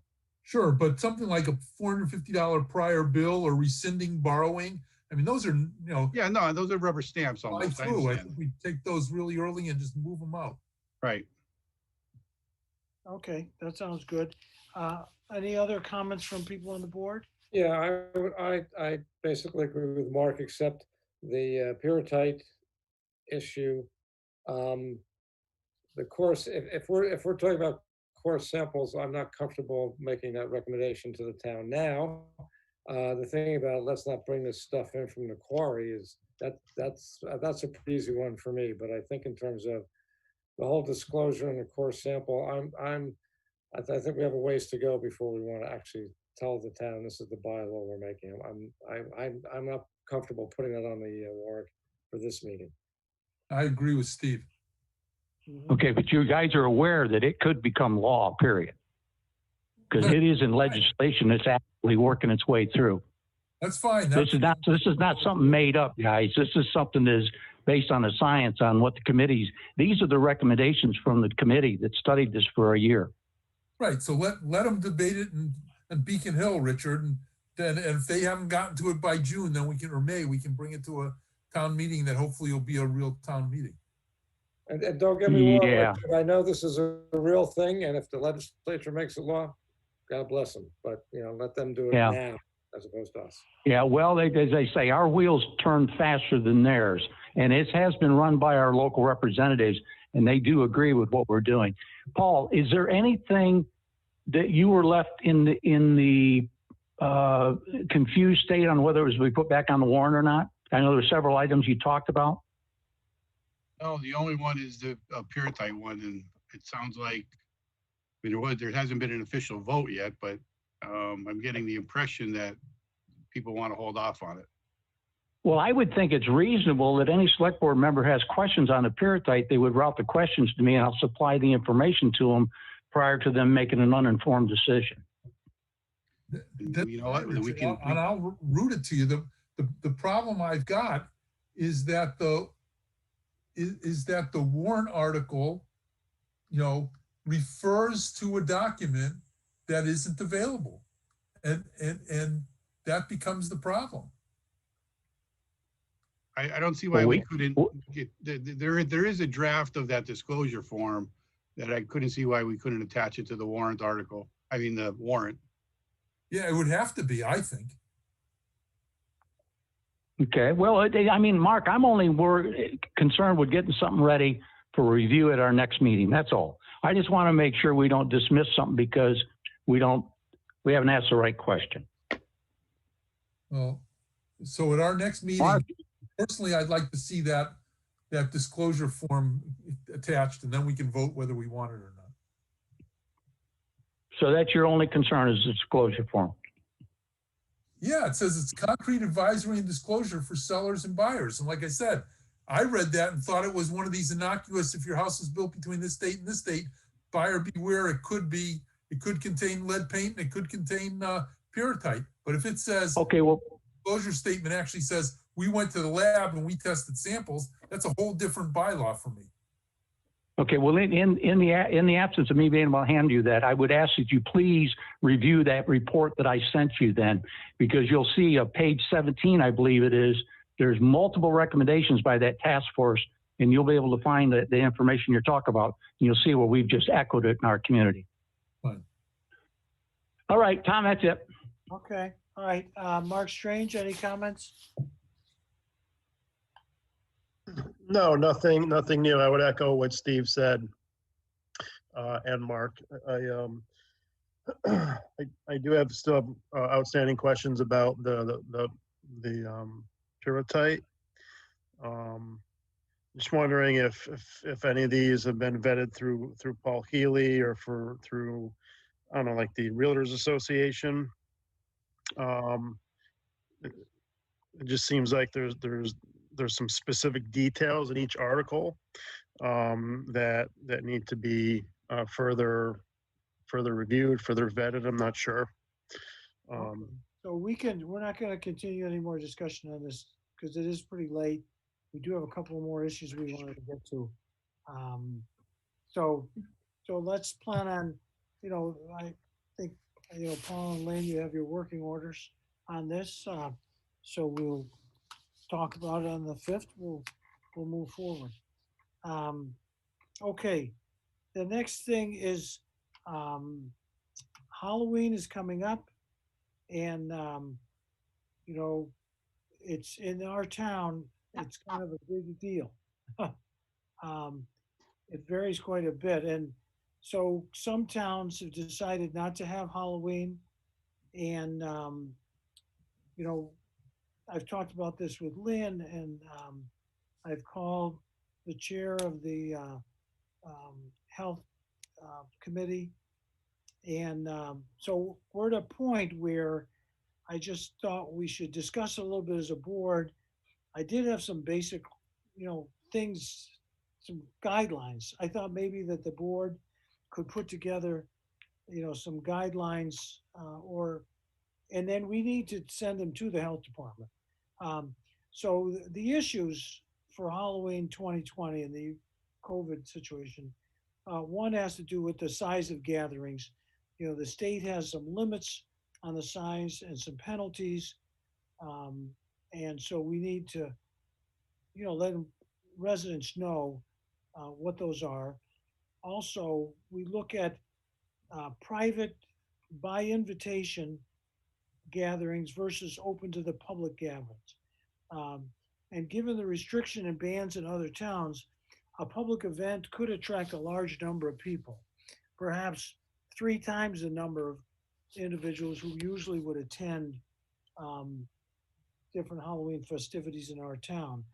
So we have to be aware of having open to the public events that could get out of control in terms of not just numbers and maybe unsupervised children. We also look at indoor versus outdoors events. Of course, indoor events, there's much higher rates of contamination than outdoors.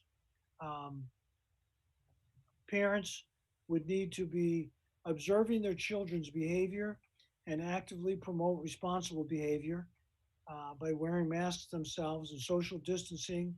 All social distance protocols should be adhered to, and protective masks should be worn in addition to costume masks.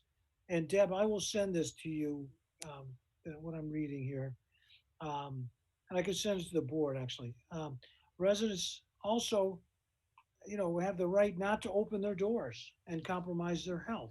We've had, we've always had folks, knocking on doors on Halloween. And if you don't feel well, or if you're a high risk person, you should not feel uncomfortable deciding to cancel Halloween for yourself and your neighborhood. And of course, if you do distribute candies, we would want them to distribute, from the store, use a serving implement to avoid contamination, making sure that they're as sterile as they can be. Now, this is just, I put this together, but we really need to hear, from the health department. I had asked Beverly Hirschhorn to join us. I hope I know it's been a long night for her. Oh, she's here. Okay. And so before we go any further, I would ask Beverly to, I don't know if you have any comments about what some of the things I've said, as far as suggestions and where you think would be the next steps. They're still muted, you. If we could unmute Beverly. Beverly, you got to unmute yourself. You have to unmute yourself.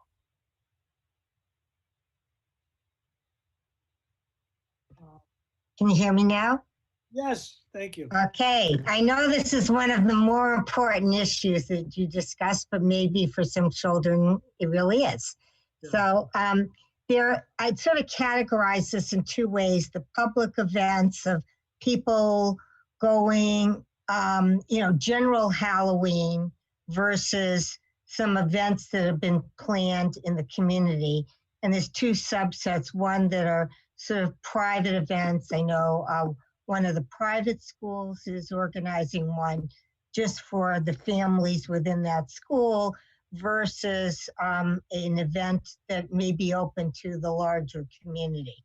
And I don't know if you saw the article in today's paper, but they were basically relating some basic CDC guidelines and Mass Department of Public Health guidelines. Masking, no interface between people if possible, or minimizing interface between people as much as possible, using packaged candies and considering bagging the packaged candies in a paper bag or a little plastic Ziploc snack bag, and leaving the candies on a table, maybe outside your door or in your driveway, so that children could just grab the bag and go, rather than rummaging through maybe a basket that you might have outside your door where you'd have a lot of people handling the same product. So, and then there's also the issue of groups of children getting in close contact with other groups of children as they walk through the neighborhood.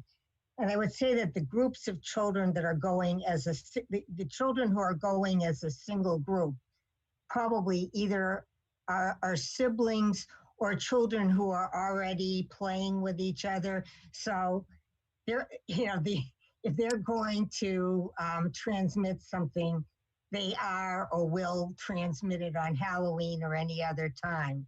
It's just a question whether there's going to be a crowd of kids in a particular neighborhood. And I believe there's one area of town that is known for attracting large amounts of children that gather in a particular street. So that's for the idea of Halloween in this community, and some either restrictions or more likely educational materials that could go out to the community on safe ways to do Halloween trick-or-treating. If that's, so you can choose to regulate or you can choose to educate. And that's really, that's where your choices are there. But those are general rules and they come directly either from CDC or the governor's or COVID orders. Okay, there's one, okay, Mark, yeah? No, go ahead, finish Beverly, go ahead. Another group has put across, and I've received a proposal by another group for a town-wide event attracting, I don't know how many people. The good part about it is that the contact is rather minimal, but it may attract a lot of people. And within this proposal, I found 4 or 5, looking at it, 4 or 5 points that I would like to have either clarified or changed, not because it's not even relying on my judgment. It comes straight out of either CDC or governor's orders. It's not a judgment thing. And that I think if you were to look into that proposal, that's something that the board probably would meet on. But Dr. Rappaport has asked that there be a couple of other committees or officials that look at that particular larger event, because he feels that that event may not be accepted by the police, by John Dearborn, who's sitting right here, or maybe some other official, and he doesn't want to have the board come together to approve the specific plan until he's sure that it's going to go anywhere. That's his problem with it. And he feels that there are some very strong outstanding issues with that larger event. So that's the only reason why they haven't met about that particular event. Okay, Mark. Yeah, I guess I'm questioning, why would the town take on the liability of approving something during a global pandemic, and say, oh, by the way, we're going to restrict this, that, or the other thing? I mean, the first thing I'm going to ask is, how do we enforce anything we put together? And the answer is, we don't. So I can understand education, but from my perspective, I can't imagine having the town take on the liability of saying, yes, you can have, and I don't know any of the details, Beverly, but to authorize any kind of a large gathering. We've never done it in good times. Why would we do it during a global pandemic? From my perspective, we just say, there's CDC guidelines, there's Massachusetts state guidelines, and thou shalt not violate them. And and we do have enforcement of state guidelines, and leave it at that. I mean, and I've said this publicly, and I'll say it again. There's no way in the world I'm opening up my door to little kids who who've been going to school and interacting with a bunch of people because I'm in a, you know, in an at-risk category with my age. And it's simply something like, so why would the town take on the liability of approving it? I mean, we're asked every year to close Ellington and Farmington roads, right? For a Halloween party. Why would we possibly do that? Yeah, I did contact folks on Farmington and Greenacre and so forth, and they have not, they're not moving in the direction of having that large public event this year, you know. And I said it would probably be difficult for the board to approve that kind of an event, given the conditions. But I get the sense that they're not going to move forward on it. And I offered that, you know, if there's anything the town can do to help them, you know, perhaps, you know, they might need to put signage or have some police presence to say there's no party here, you know, because people have been congregating there many years in a row, and they haven't, you know, I just spoke with one person, so I don't know if it's not going to happen for sure, but I got the sense that there wasn't a lot of support for it, that they're going to look at other options, and maybe those options won't need any approval from the town specifically. And I guess I would just say, Beverly, you know, this article that was in the paper, I did not see it today, but it sounds like it met a lot of your needs in terms of what needs to be communicated to. Yes, it did. I Yeah. think it were general public health guidelines, and I'd be happy to basically provide that article and anything else that I could think of to Lynn to do some public communications about it. Mhm. I think people also need to feel that there's no stigma in not opening the door, that I think they need to feel secure that, you know, that children will be instructed not to in any way do damage to public property, to private property if they don't open the door. I just think a lot of education would help. I certainly don't plan to open my door, and I would rather go the education way. I don't know how you would enforce it, really. I'm a little bit leery of this large event that was submitted, because then how am I going to enforce it? I would have to be there through all the stages of the night. It might involve police being on duty, monitoring a situation. And I just rather have no events and just go forward with individual families making a decision whether they want their children to do trick or treating and having them do it in a safe manner for their children and for the health of the community. Okay, so I'd like to hear from other members of the board if possible. Any comments from Mark Strange? Yeah,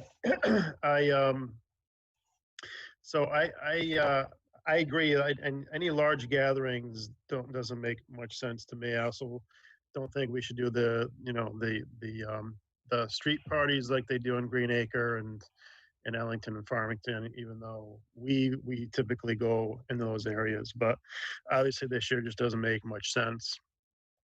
I really don't see an issue with families making decisions on their own, even on our own street.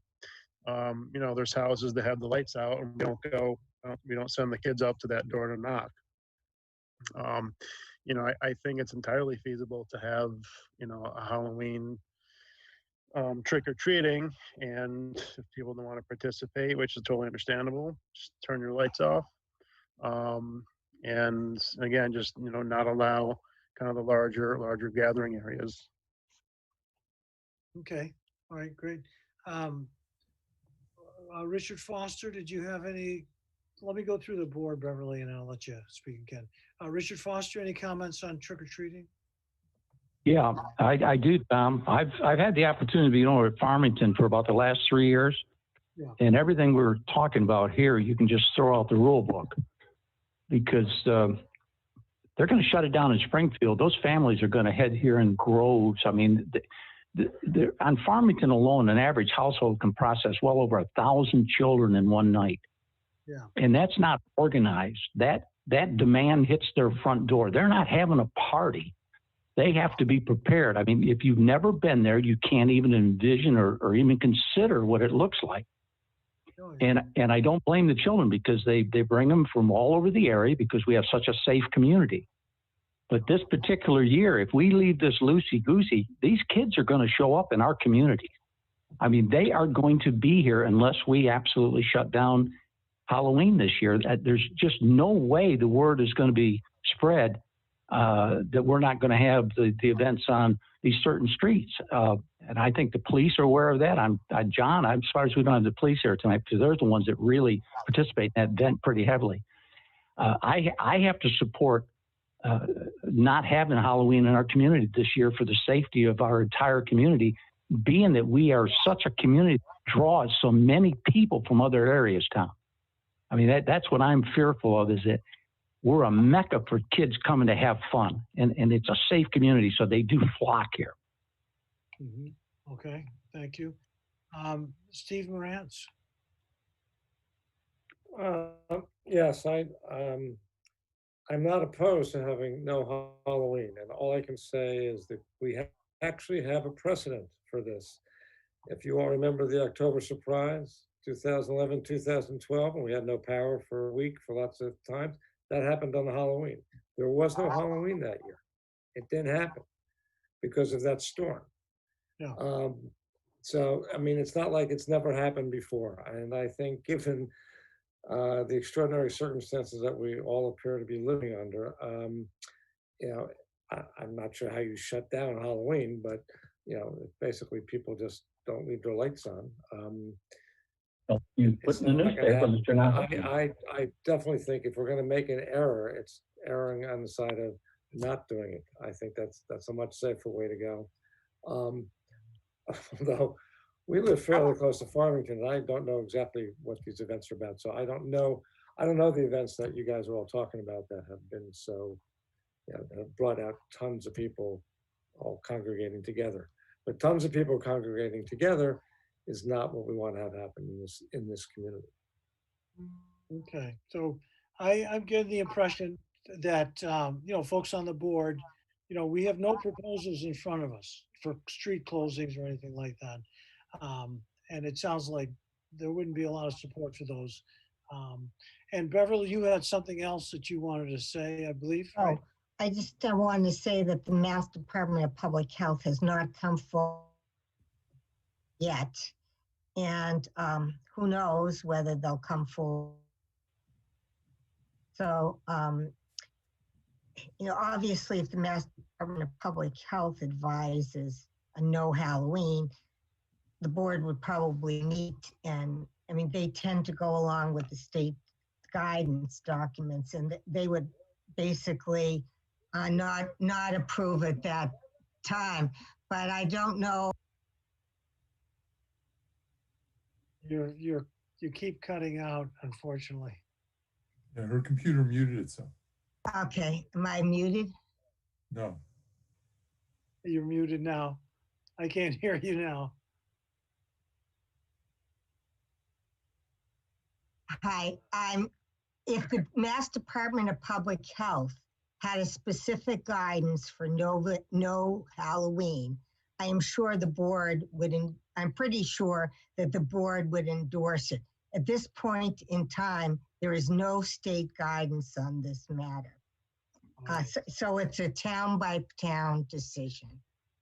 So Tom, if I could just make a comment. Last year, if people recall, they were predicting some massive storm, and communities were well in advance, and communities were canceling Halloween left and right. And the approach Longmeadow took was, we'll see what happens, because we have pretty responsible individuals and they're going to do what they're going to do. And to some degree, you know, I think that's not a bad approach. But on the other hand, I would think that the select board may want to put down a statement that says the select board is discouraging people from, you know, opening their houses and having kids come around town but we're not outright banning Halloween.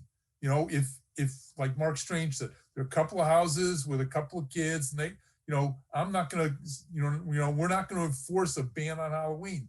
But on the other hand, I would like to see the select board put out a statement that says, you know, we recognize these are unusual times, and we support our people in town not opening their houses for Halloween and children not going out trick-or-treating, but it's not a mandate. That's how I would like to put it. And if Okay, so Mark, I had done some preliminary work, and I will send you the document, and then Beverly, if she could give us the information that she's going to share, we'll funnel everything through Lynn, and then she'll distribute it to the board. And then we still have some time, before Halloween is here.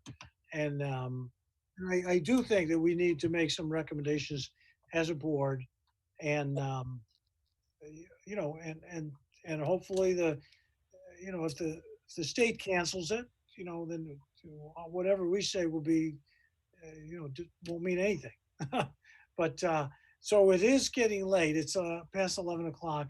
So I'd like to end the discussion on this. Now I have to ask, there is a couple of things left on the agenda the notice for polling location.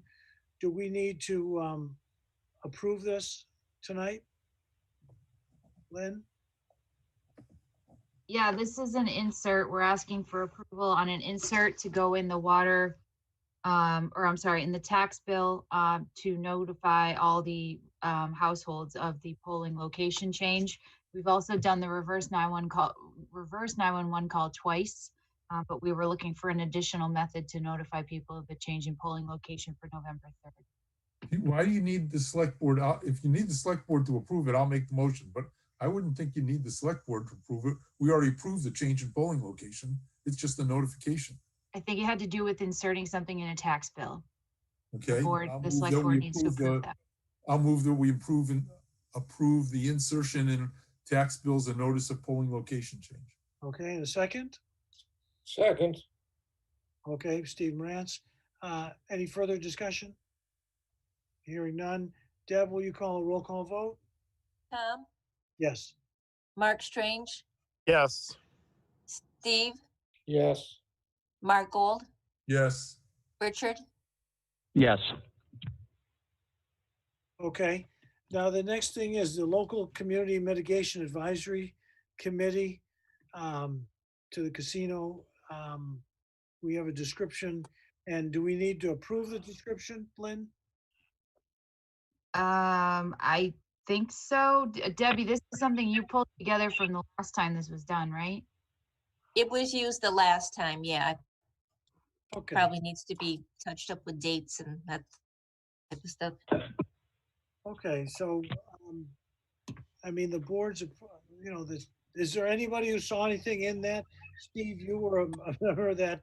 I mean, the thing about the late afternoon is, they meet when they meet, and right now everything's virtual anyway. But other than that, what it says is fairly clear. You can't be an elected official and be a member of this committee. So we need a new one, is what the story is. Okay, so do we need to have a vote to approve this document? Or can we just go out? Sounds like it was something we would just put out. I think we'll just notify of the vacancy and see who comes in, and then we'll present those letters of interest to you for making an appointment at a future meeting. That's good. And now we'll move to the last thing, which is a notice of intent to incur debt.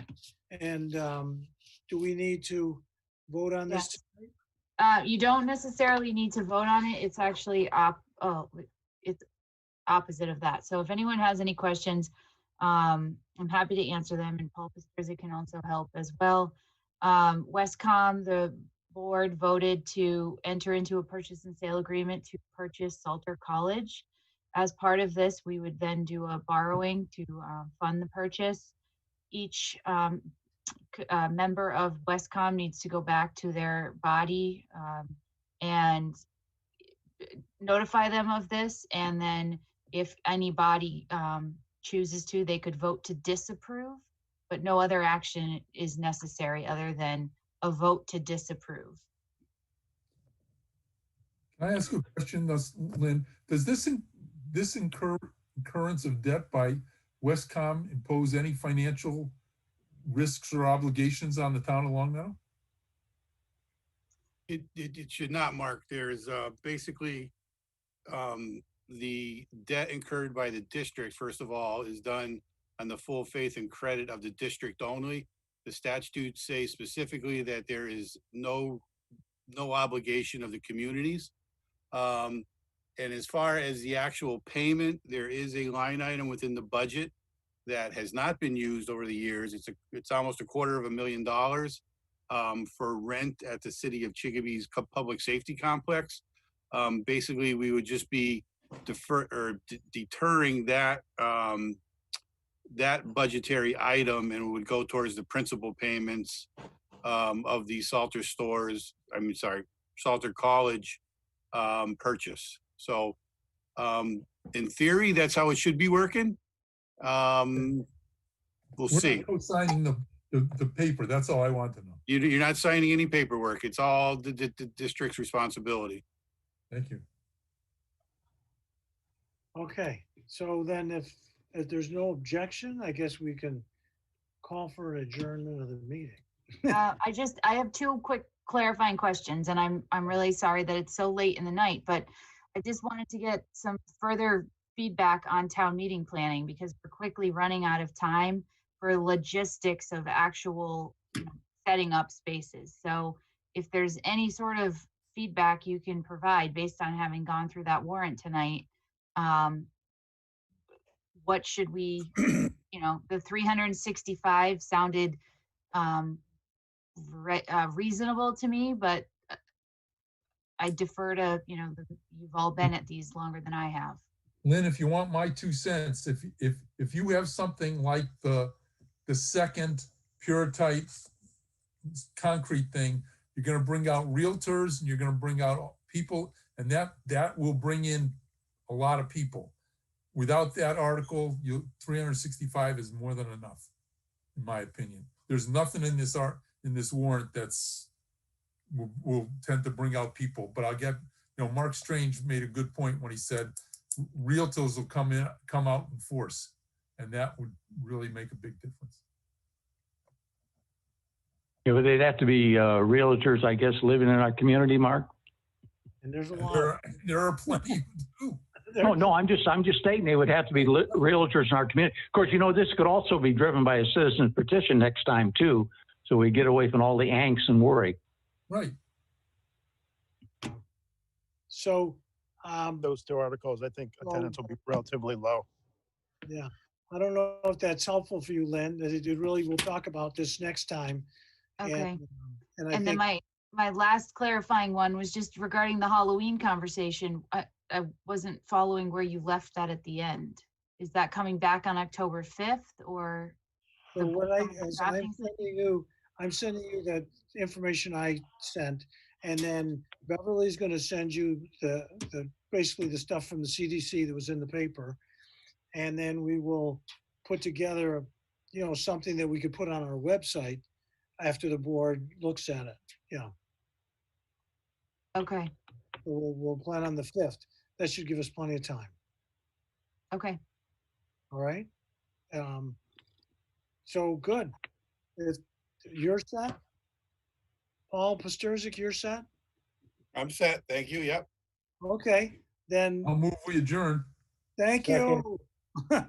Second? Second. All right.